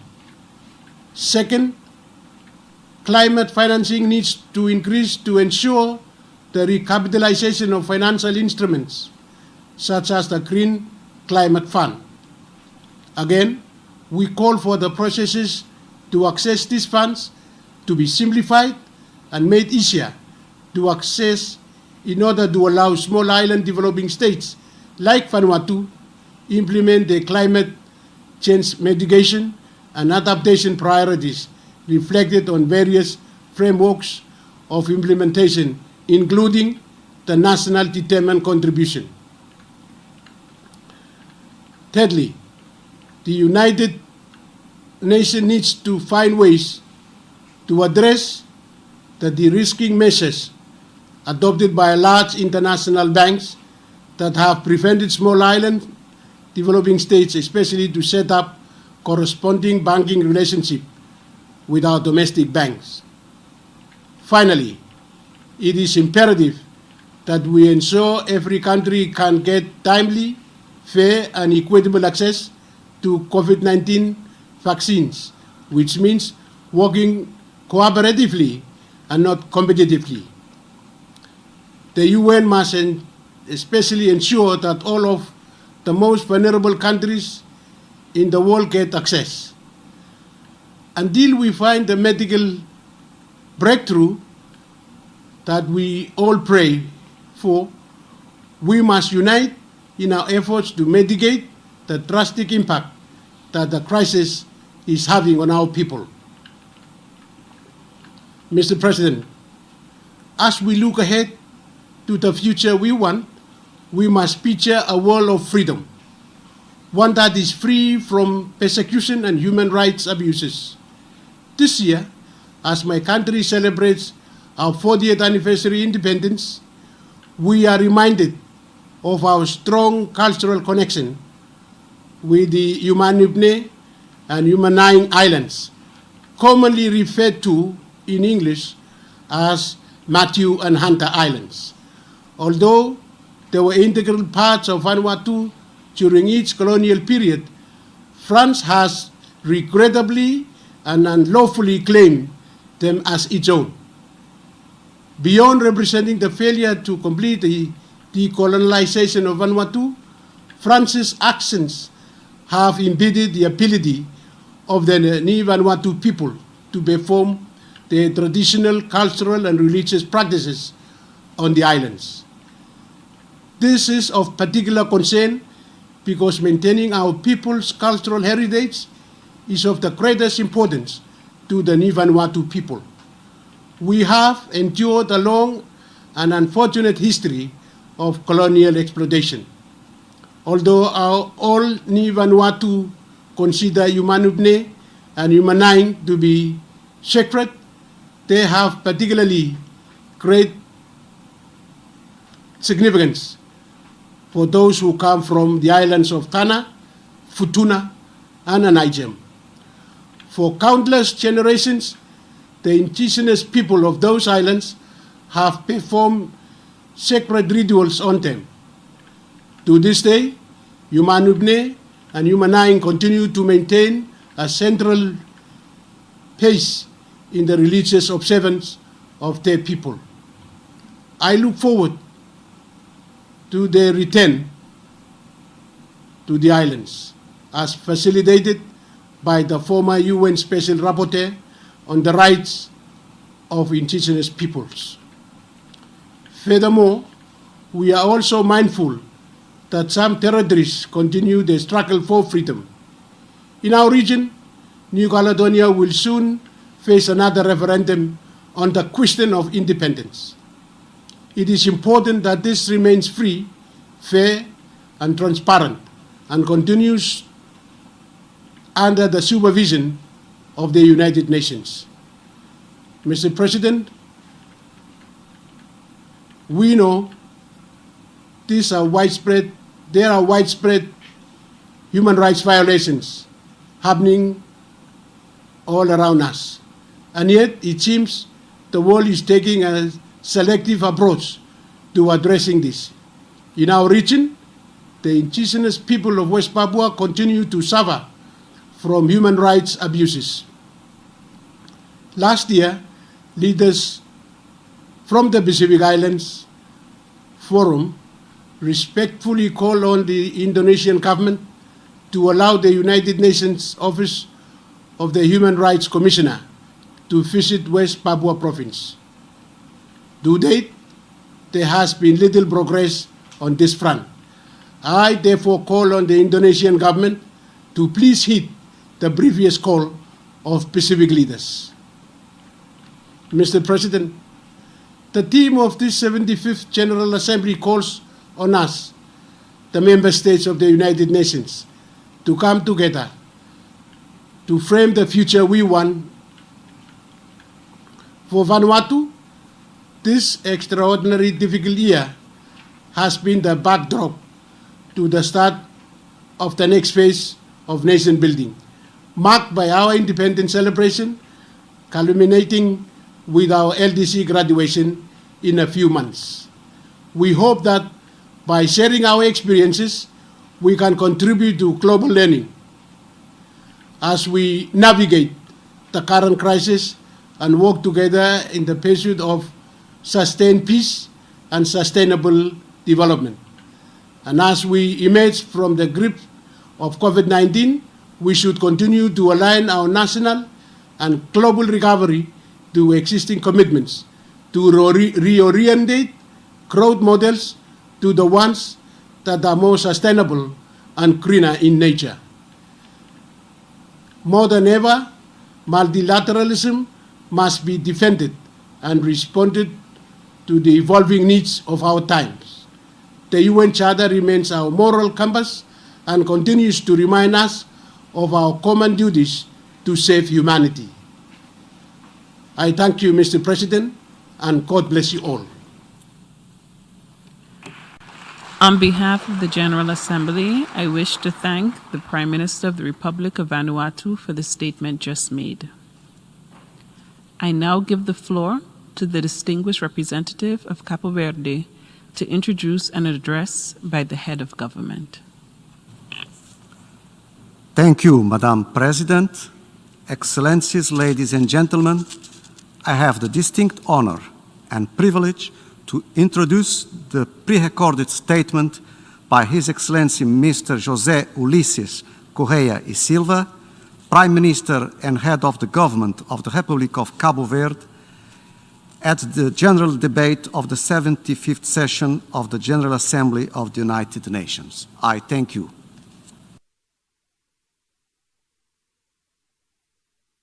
Mr. President of the General Assembly, Excellencies, ladies and gentlemen, the general debate of the 75th sessions is held in a context marked by the global health, economic, and social crisis. On this occasion, I would like to send a greetings of friendship and solidarity from the people of Cabo Verde to all the peoples of the United Nations, deploring the loss of human life that results from the coronavirus pandemic, and encourage a resilience that will lead us to better days. For the past 75 years, our tradition is to annually hold the debate of United Nations General Assembly in New York. This is the meeting of the world and the great gathering of its people. A general debate of the 75th session attempts to use a digital platform for the same purpose. We do it without the usual warmth of the hugs and handshake in the corridors, halls, and reception, without the face-to-face interaction of live diplomacy, which is the most effective one. I would like to pay a special regards to the outgoing President of the General Assembly, Professor Tejan Mohamed Bandit of Nigeria. I congratulate him for having successfully accomplished a mandate and demonstrate leadership and adaptability in the difficult context of the COVID pandemic. I would like to welcome the new President of the General Assembly, Mr. Volkan Bozkır of Turkey, and wish him every success in this presidency. I would like to congratulate the Secretary General, Antonio Guterres, on his tireless stewardship, a leadership that has given face and voice to the most anguished of peoples in this moment of great uncertainty, while at the same time striving to build global solidarity that responds effectively to the impact of COVID-19 on the lives of people, countries, and the world. Mr. President, the COVID-19 pandemic is a global threat. Humanity is confronting its greatest challenge in more than a century. The impact of the pandemic has profoundly human and humanitarian dimension. In effect, it affects people, their life, their health, their family, their livelihood, their employment, their social inclusion and protection, their mobility, their leisure, and their psychology and mental stability. The pandemic has further exacerbated inequality between the developed and developing countries. Few countries in the world have enough savings to accommodate the extraordinary costs imposed by the global crisis caused by the COVID-19 pandemic, and at the same time to recover and relaunch their respective economy. In developing countries, such as those of the European Union, a financial package of 75 billion euros was needed to support member states. The financial stimulus of the richest country exceed hundreds of billions of dollars. And what about Africa And small islands development states, are they able to bear the cost and the recovery and relaunching based off their savings alone? Of course not. We are facing internal struggles in each country and at the same time a global struggle which requires global collaborative solutions. Nobody wins with Africa more impoverished. With the increase of humanitarian and security crisis, everyone wins if African countries have the necessary resources to overcome the serious health, economic, and social crisis caused by COVID-19 and enter a new era of structured transformation that positively impact their economies and their human development indexes. It is in this context access to a vaccine should be equitably and universal, and external debt should be forgiven. This must be the subject of global responsibility pact in order to not to leave anyone behind. External debt forgiveness is essential. It is necessary not only to deal with the economic contraction and the macroeconomic imbalance caused by the coronavirus crisis, but there is a turning point to boost the sustainable development of African countries in the framework of strong commitment to the Sustainable Development Goals. A differentiated approach must be given towards small island development states, taking into account their great vulnerability to external economic and environmental shocks, as well as their great dependence on tourism, a sector devastated by the global pandemic.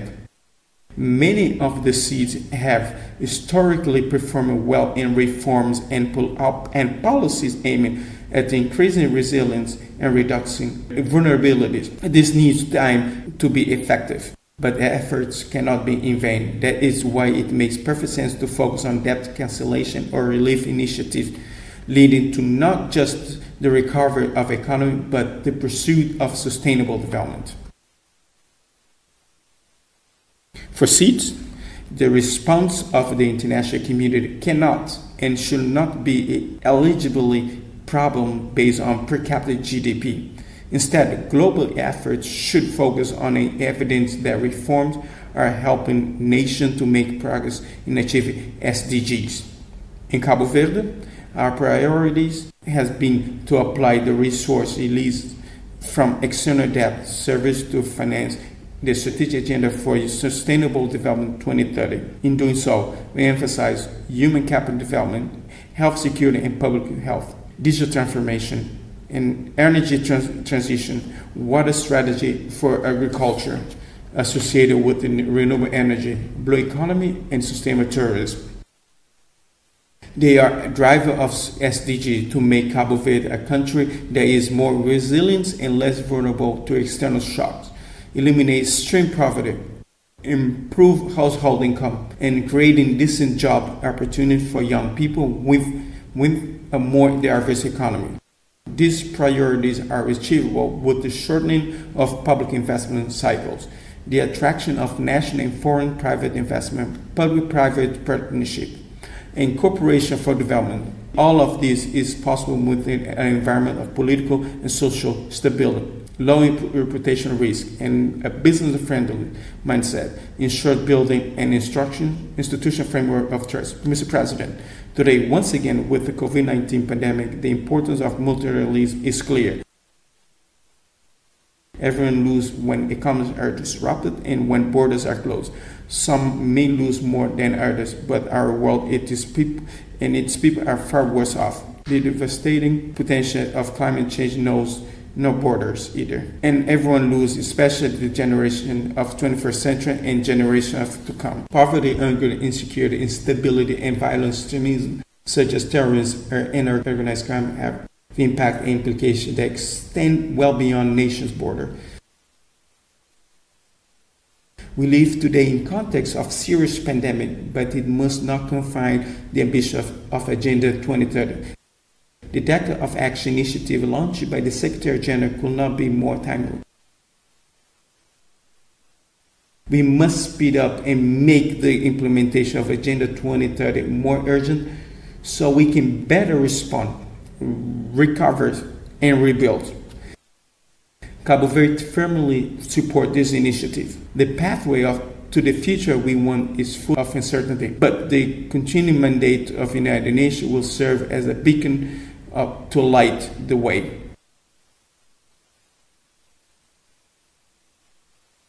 We have an opportunity to build a better and more sustainable world. It's the post-pandemic era. One that is defined by the advent of peace and the reduction of conflict, more secure.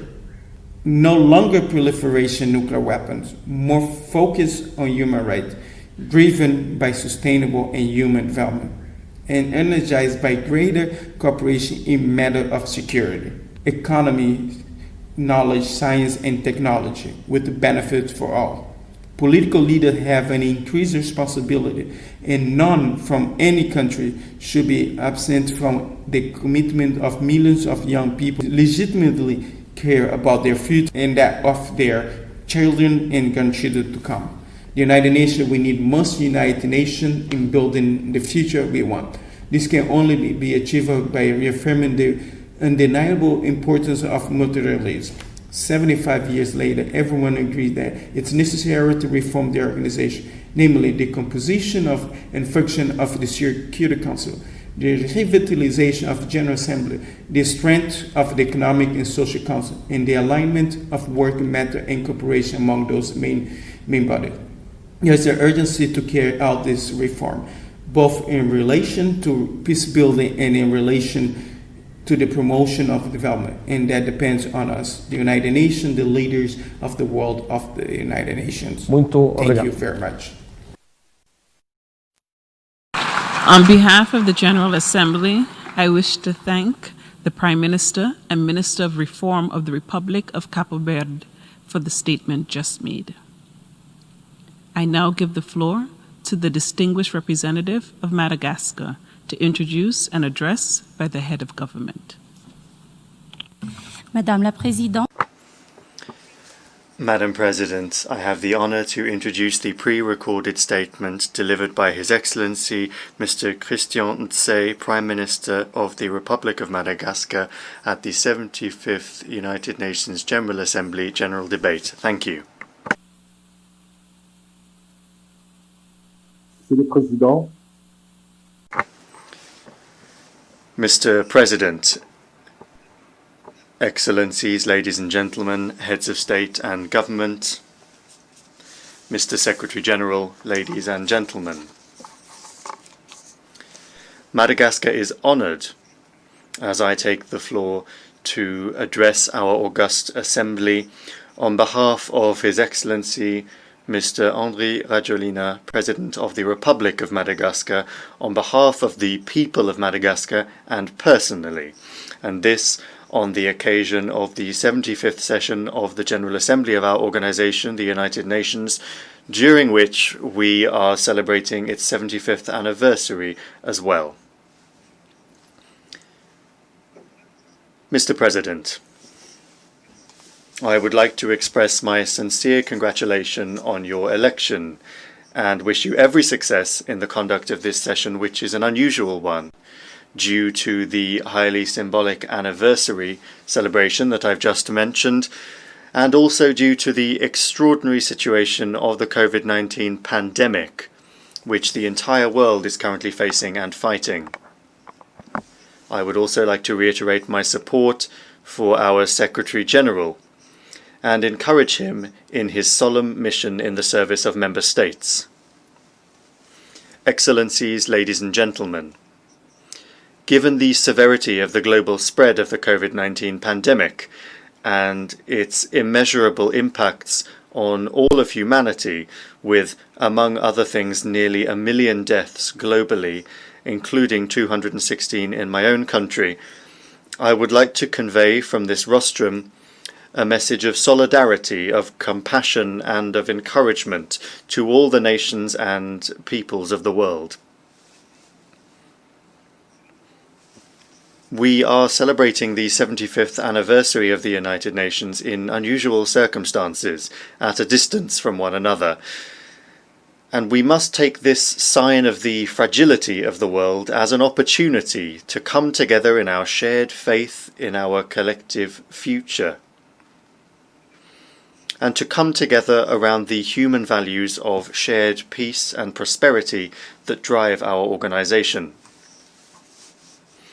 Given the uncertainty permeating our shared planet and the need to accept that individual efforts and individualistic achievements have reached their limits of common sense and effectiveness, we should take note of those most important shared values of our organization, such as unity, solidarity among peoples, and cooperation among nations.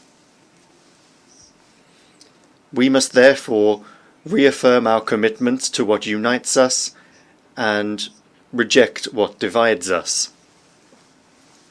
It is through solidarity and cooperation that we will be able to overcome the COVID-19 pandemic, and this is the form and the tangible beneficial meaning that we can give to and also receive from multilateralism.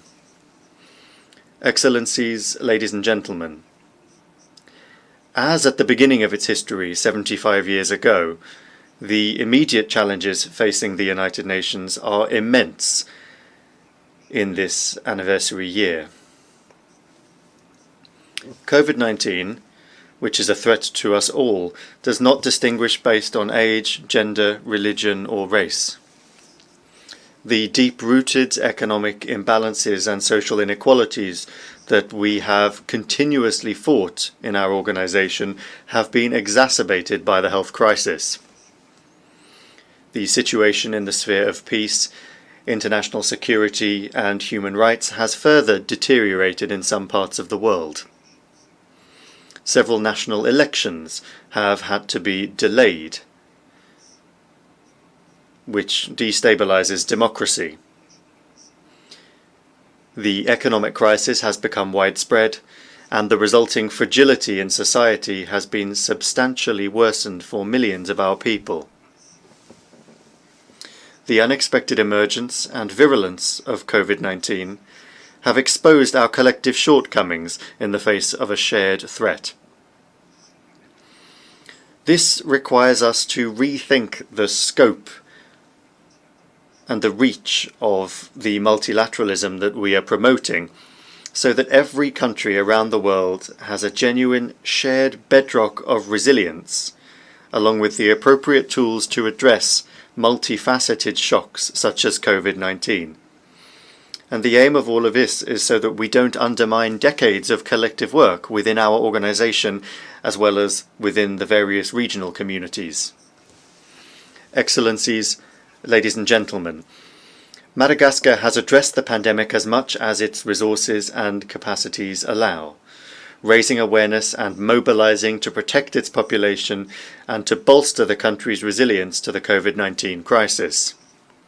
Since the official announcement of the COVID-19 pandemic in Madagascar in March 2020, our country has quickly implemented a multi-sectoral response strategy to better cope with the social, economic, and environmental challenges and impacts. The country's response is based on three main goals: curbing the spread of COVID-19 to stem the pandemic, assisting vulnerable people and effectively meeting their essential needs, and protecting and stimulating the economy, maintaining human capital, and facilitating a recovery. With this in mind, our efforts are focused on establishing and strengthening a governance structure for the pandemic response, strengthening social protection measures, and supporting economic resilience. This response got underway quickly on the basis of several major activities, such as the establishment of the Operational Command Centre at the national and regional levels, and the development of multiple social assistance programs to support families affected by the public health crisis, as well as vulnerable families.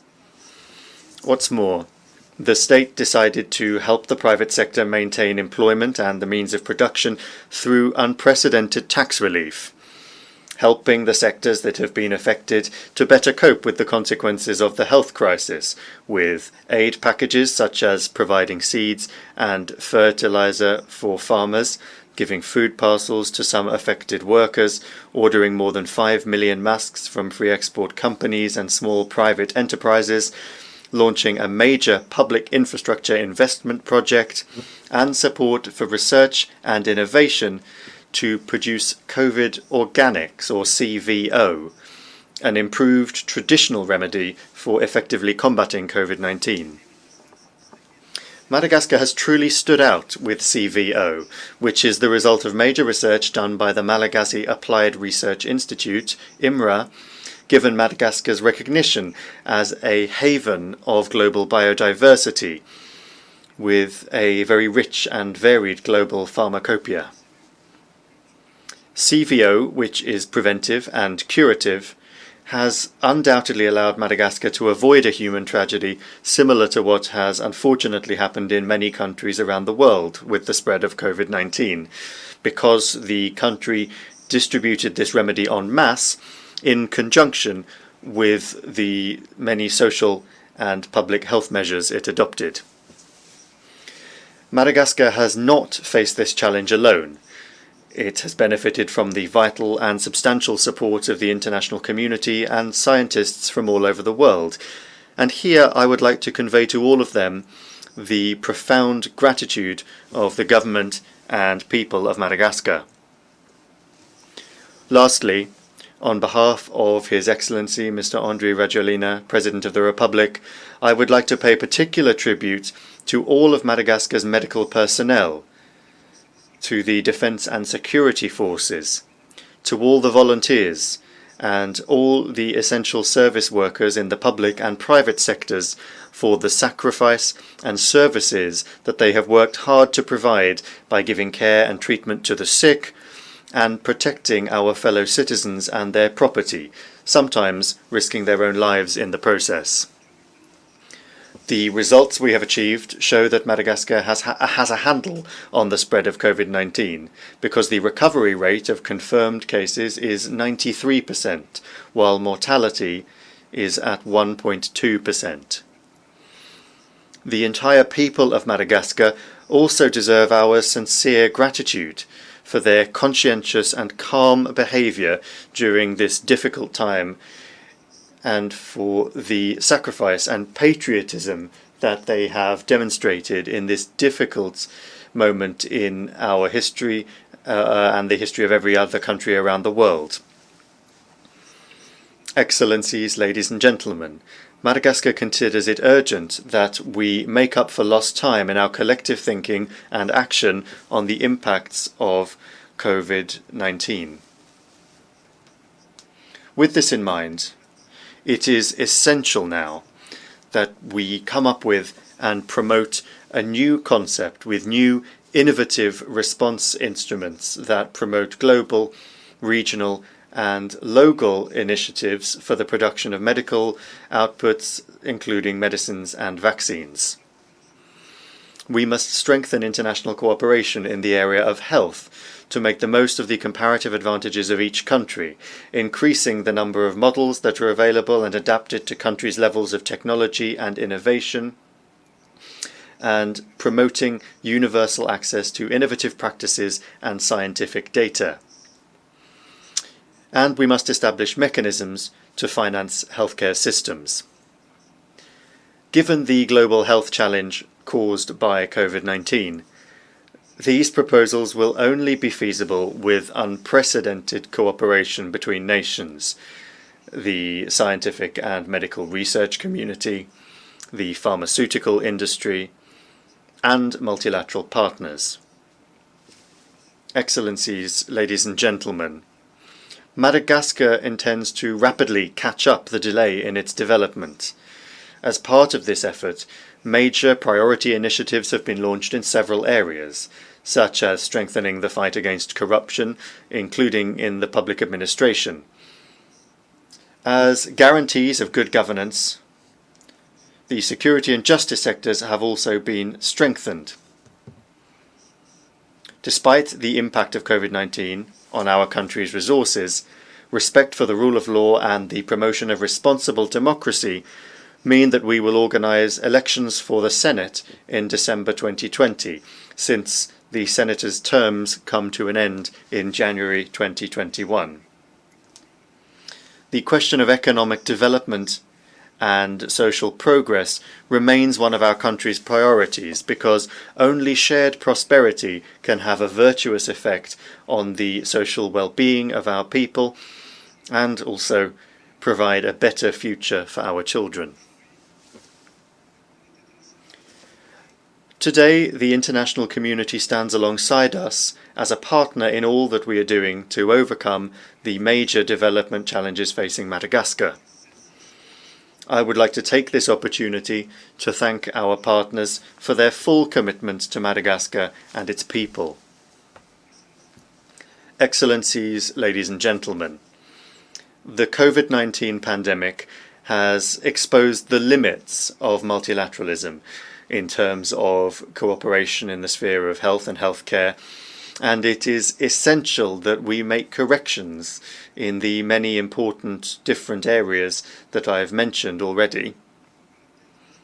We need to do this so that achieving the goals of the 2030 Agenda is not entirely jeopardized by the unexpected effects of the pandemic.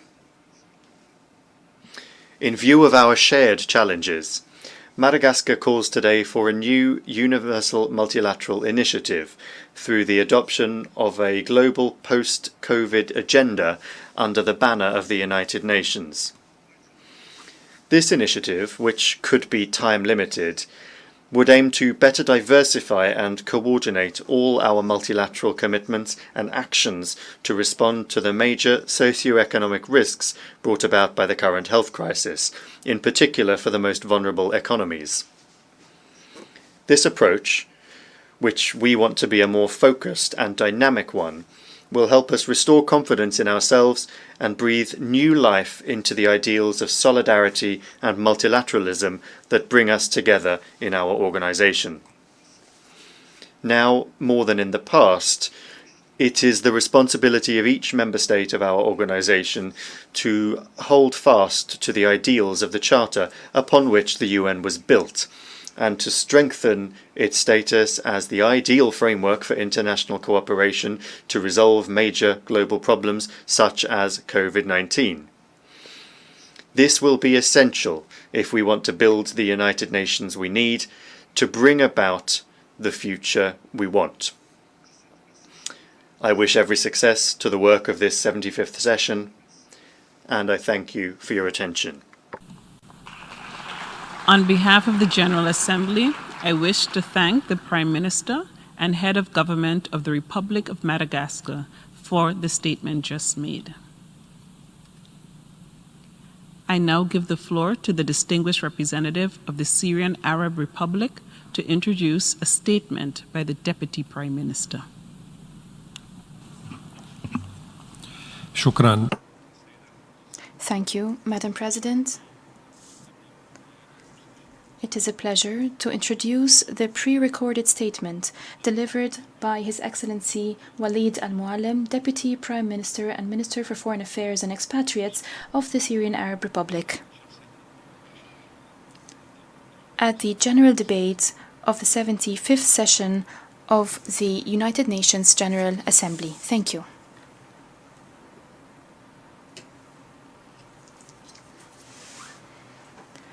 Mr. President, ladies and gentlemen, the United Nations was born after the Second World War out of a global consensus on the need to maintain international peace and security, and to promote friendly relations between nations. These relations were to be based on respect for equality and the right of people to self-determination, without resort to force or the threat of force against the territorial integrity or political independence of any nation, and in any manner inconsistent with the United Nations principles. But where are we in all of this? Do these principles and values truly govern today's international relations? Or have they become mere talking points for political and media consumption? If we are honest with ourselves, we must admit that the answer is clear. We are straying further every day from the principles and values that underpin the United Nations and international norms. This is because some governments have illegally imposed their own agendas on other nations and have used the United Nations for the sole purpose of furthering those agendas. Paradoxically, the main theme for this year's general debate is the future we want, the United Nations we need, reaffirming our collective commitment to multilateralism, confronting COVID-19 through effective multilateral action.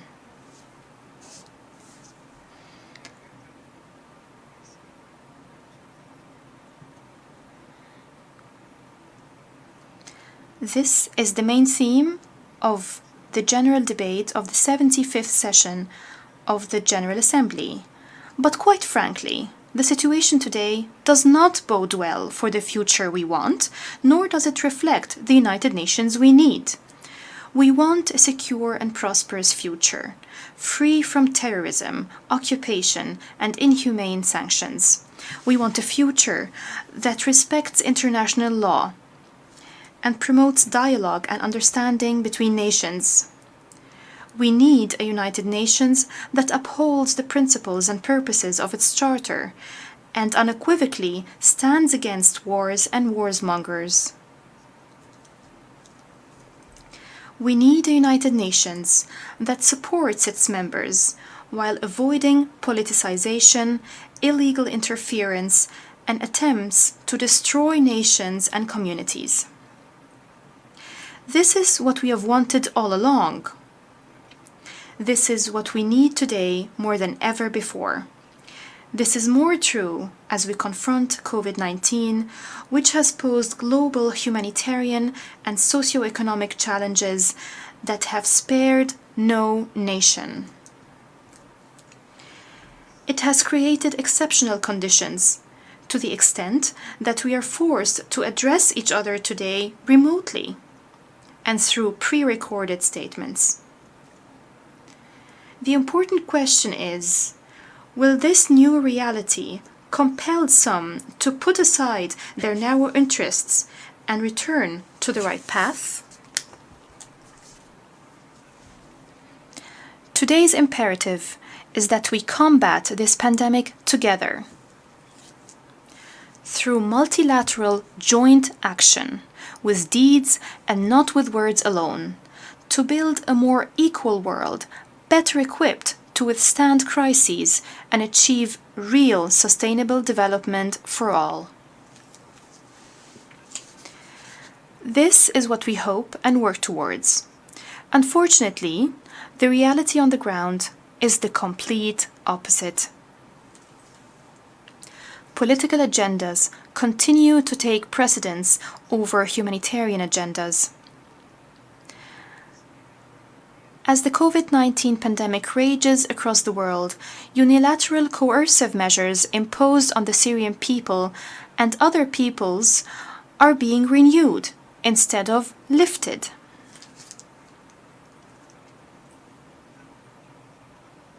New measures, such as the so-called Caesar Syria Civilian Protection Act, are being added under false pretexts. The Caesar Syria Civilian Suffocation Act would have been a more fitting name. When the delivery of life-saving medications and medical equipment is blocked in the middle of a pandemic, does that really protect civilians, or does it deprive them of treatment? When efforts to rebuild Syria after the destruction brought by terrorists are obstructed, does that really serve Syrians, or does it reduce employment, worsen living conditions, and prevent the return of refugees and IDPs? When wheat fields are burned down, oil fields are looted, and the energy sector is targeted, does that really protect civilians? Or does it deny them access to food, heating, gas, and electricity? I could go on, but I think it's clear that the real purpose of the act is to put pressure on Syrians, their livelihoods, and their daily lives. It is an inhumane attempt to suffocate Syrians, just like George Floyd and others were cruelly suffocated in the United States. And just like Israel suffocates Palestinians on a daily basis. Though the tactics may differ, the essence is the same. Unilateral coercive measures imposed by some countries clearly violate international law. The humanitarian exemptions they repeatedly invoke do not exist on the ground. These are false claims intended to cover their inhumanity and save face. We call on all affected countries and those that reject such measures to close ranks against them and alleviate their impact on our peoples. This should happen through cooperation, coordination, and concrete political, economic, and commercial means. Mr. President, we all keep repeating in our statements that terrorism is a constant danger to stability and prosperity across the world, and one of the main threats to international peace and security. Unfortunately, some, if not many, do not act on these statements.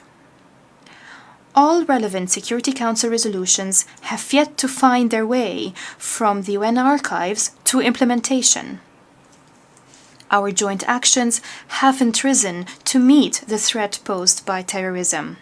To the contrary, there are those who invest in, support, and fuel terrorism, moving terrorists from one region to another and from one country to another, all in the service of their suspicious agendas. Of course, when it comes to sponsors and financiers of terrorism, the current Turkish regime reigns supreme. The Turkish regime is one of the main sponsors of terror in Syria and the region. It has facilitated the passage of tens of thousands of foreign terrorists into Syria and continues to provide all forms of support to Al-Nusra Front and its affiliated terrorist groups that have massacred Syrians. It carries out Turkification and forced displacement policies in the territories it occupies in Syria, and in what can only be considered a collective punishment against 1 million civilians that have rejected the Turkish occupation in Hasaka and a dozen other towns. The Turkish regime has deliberately and repeatedly cut the city's water supply, endangering lives of civilians, especially in the COVID-19 pandemic. In legal terms, this amounts to a war crime and a crime against humanity. And by the way, this is the same criminal behavior that terrorists exhibited when they cut the water supply to millions of civilians in Damascus in 2017. Then, just like today, the self-styled human rights defenders did not even lift a finger. To make matters worse, the Turkish regime has failed to commit to the Astana outcomes and the Sochi agreements on Idlib. It has moved terrorists and mercenaries, referred to by some as moderate opposition, from Syria to Libya. It has violated Iraq's sovereignty, used refugees as bargaining chips against Europe, and laid claim by force to energy resources in the Mediterranean.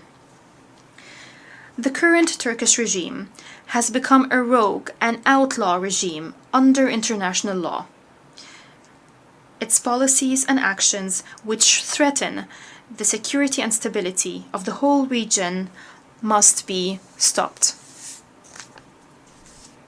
Mr. President, the continued illegitimate presence of American and Turkish forces on Syrian soil meets all the legal conditions of an occupation.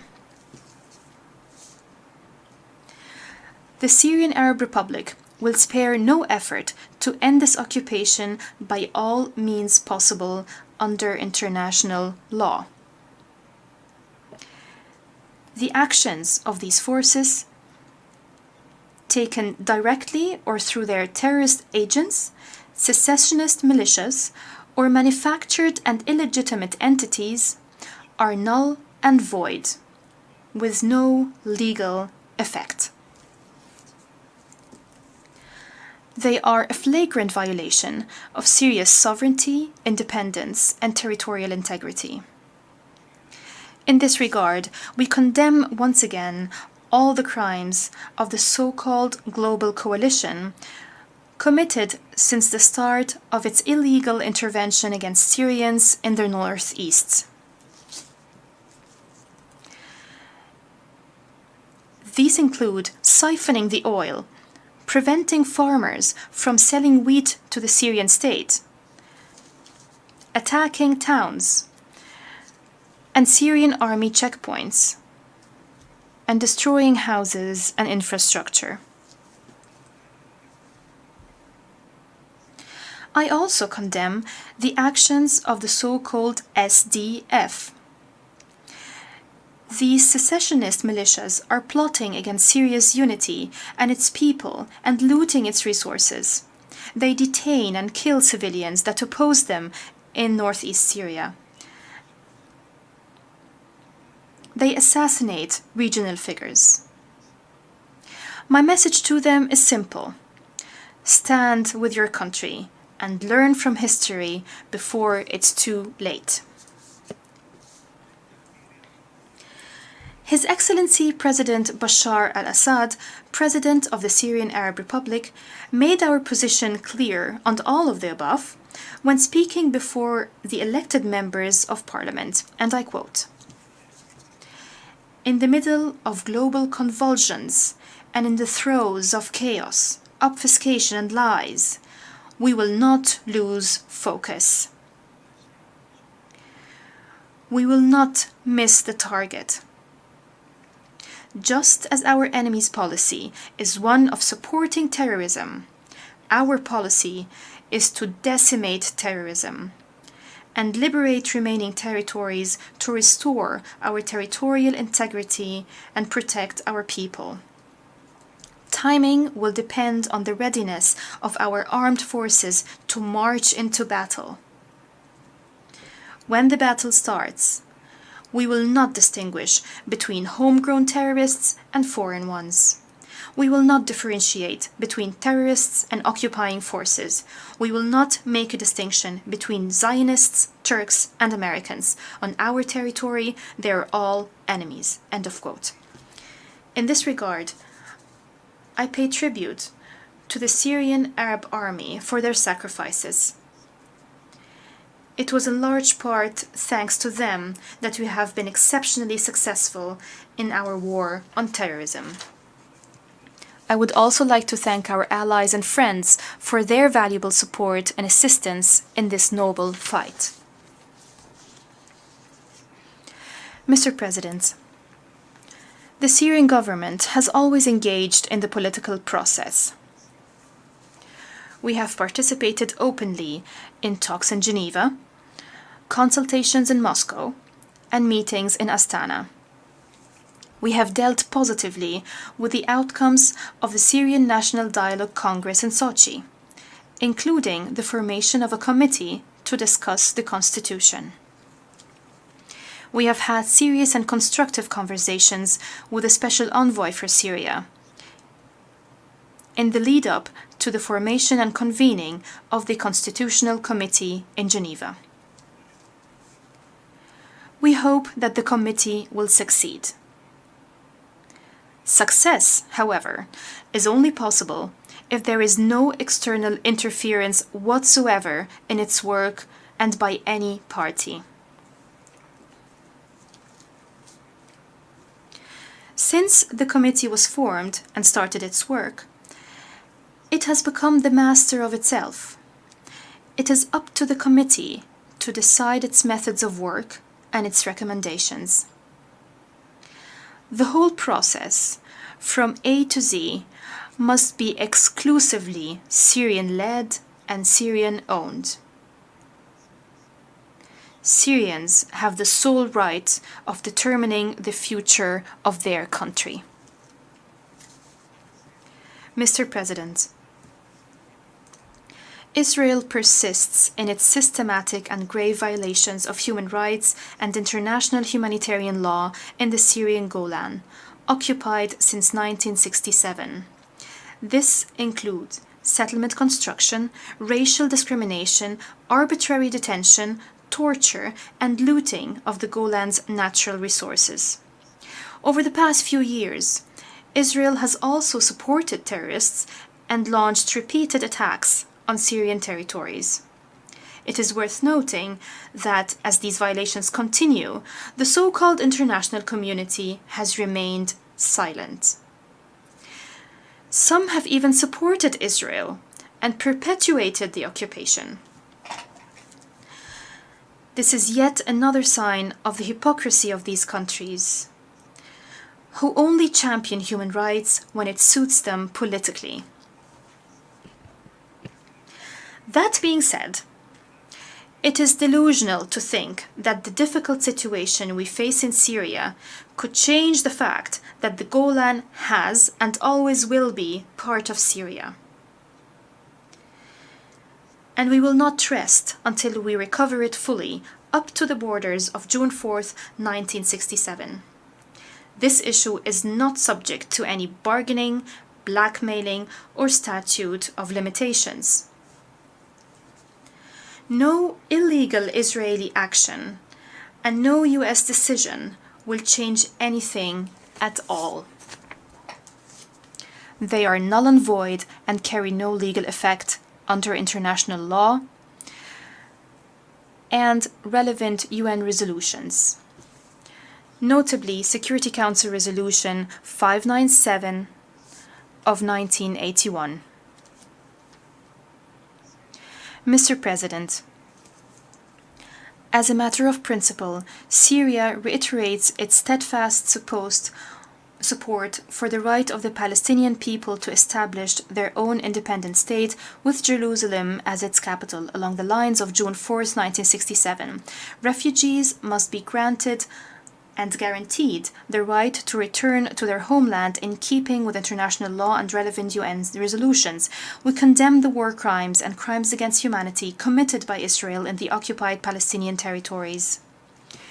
We hold countries supporting Israel responsible for the implications of these crimes. Any decisions, steps, or deals that run counter to relevant UN resolutions and violate Palestinian rights are untenable and void in form and in substance.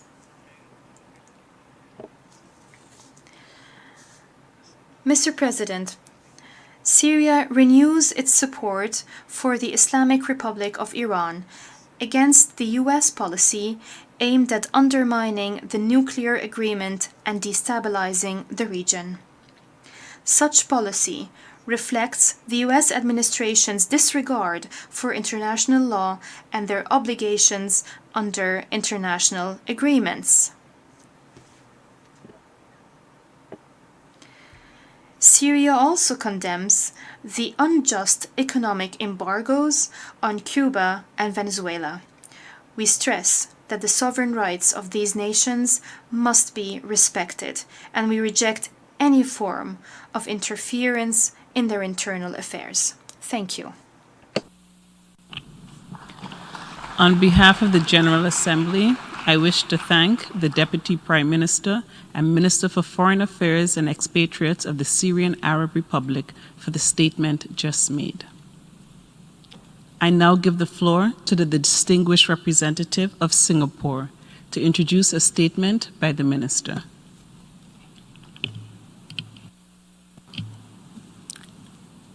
Thank you very much, Madam President. I have the honor to introduce the pre-recorded statement of Dr. Vivian Balakrishnan, Minister for Foreign Affairs of the Republic of Singapore.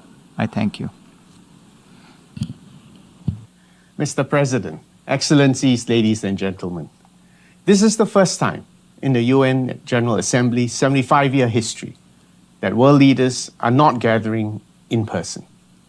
The decision to proceed with a high-level week, largely virtually, is testament to our commitment to multilateralism and the United Nations. I would like to congratulate His Excellency Volkan Bozkir on his election as President of the 75th session of the General Assembly. I would also like to thank His Excellency Tijani Muhammad Bande, President of the 74th session, for steering the UN through this very challenging period. COVID-19 has become the defining crisis of our time. The global death toll continues to rise, and the global economy, trade, and travel have all been severely disrupted.